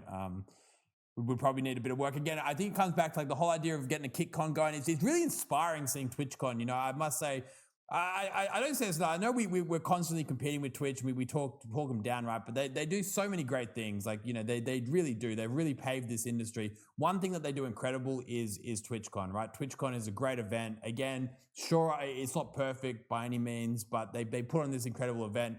When we put on KickCon, it's gonna have to be at minimum, on par with that same level of quality, that same level of professionalism, that same level of entertainment, that same level of thought that goes into developing a proper event like that. So, again, I think we want to avoid rushing into these things and just getting something done for the sake of getting it done. We need to execute on it properly, and make sure that we're putting together something that is going to be very memorable. But yeah, of course, I think, back to the original point about doing it in Latin America, that's a great idea. Yeah, and Latin America can party, man. So maybe last question here, man. Will Kick implement a direct message, instant message whisper system of any kind so viewers can talk privately if they wish? This is green on my mind. Nah, it's not planned. It's not planned. I think, yeah, the risks associated with direct messaging just far outweigh the reward. There's Discord for this. Like you said, if you want to talk to people privately, talk to them on Discord. If you want to talk to people, directly, use WhatsApp. There's other things to this. Like streaming is for communities to talk in channels. You don't want to encourage people to talk in whispers anyway. You want people talking in channels. You want them, you want them supporting the creators. You don't want everyone just starting to go off in their own little circles. Like, say you got a party happening, right? And you've got this party and everyone's in the same room, and then suddenly everyone just goes off in their own little rooms. The party is ruined, right? You want everyone to be together, right? You want everyone in the channel. Like, I think whispers kind of defeats the purpose of live streaming. Live streaming is about everyone being in the same room, joining the same stream, having these intertwined conversations. If you want to go talk with someone privately, go fucking talk to them on Discord or something. So, and don't, obviously the moderation around it is just a completely different subject, which we don't even need to get into, but goes without saying, we just don't need that, I don't think. So, we're usually like, hell yeah, we're going to do everything. We're going to meet parity, but I think that there is just not needed. Yeah, man. I think this whole episode was all chat, man. Yeah. That was, I think, from Crows, right? Yeah. I mean, this whole episode was all. I know chat. I know Crow was game planning with his chat for like 2 days before coming in here. So, man, like I know it's late for you. I think we got a really great list together here.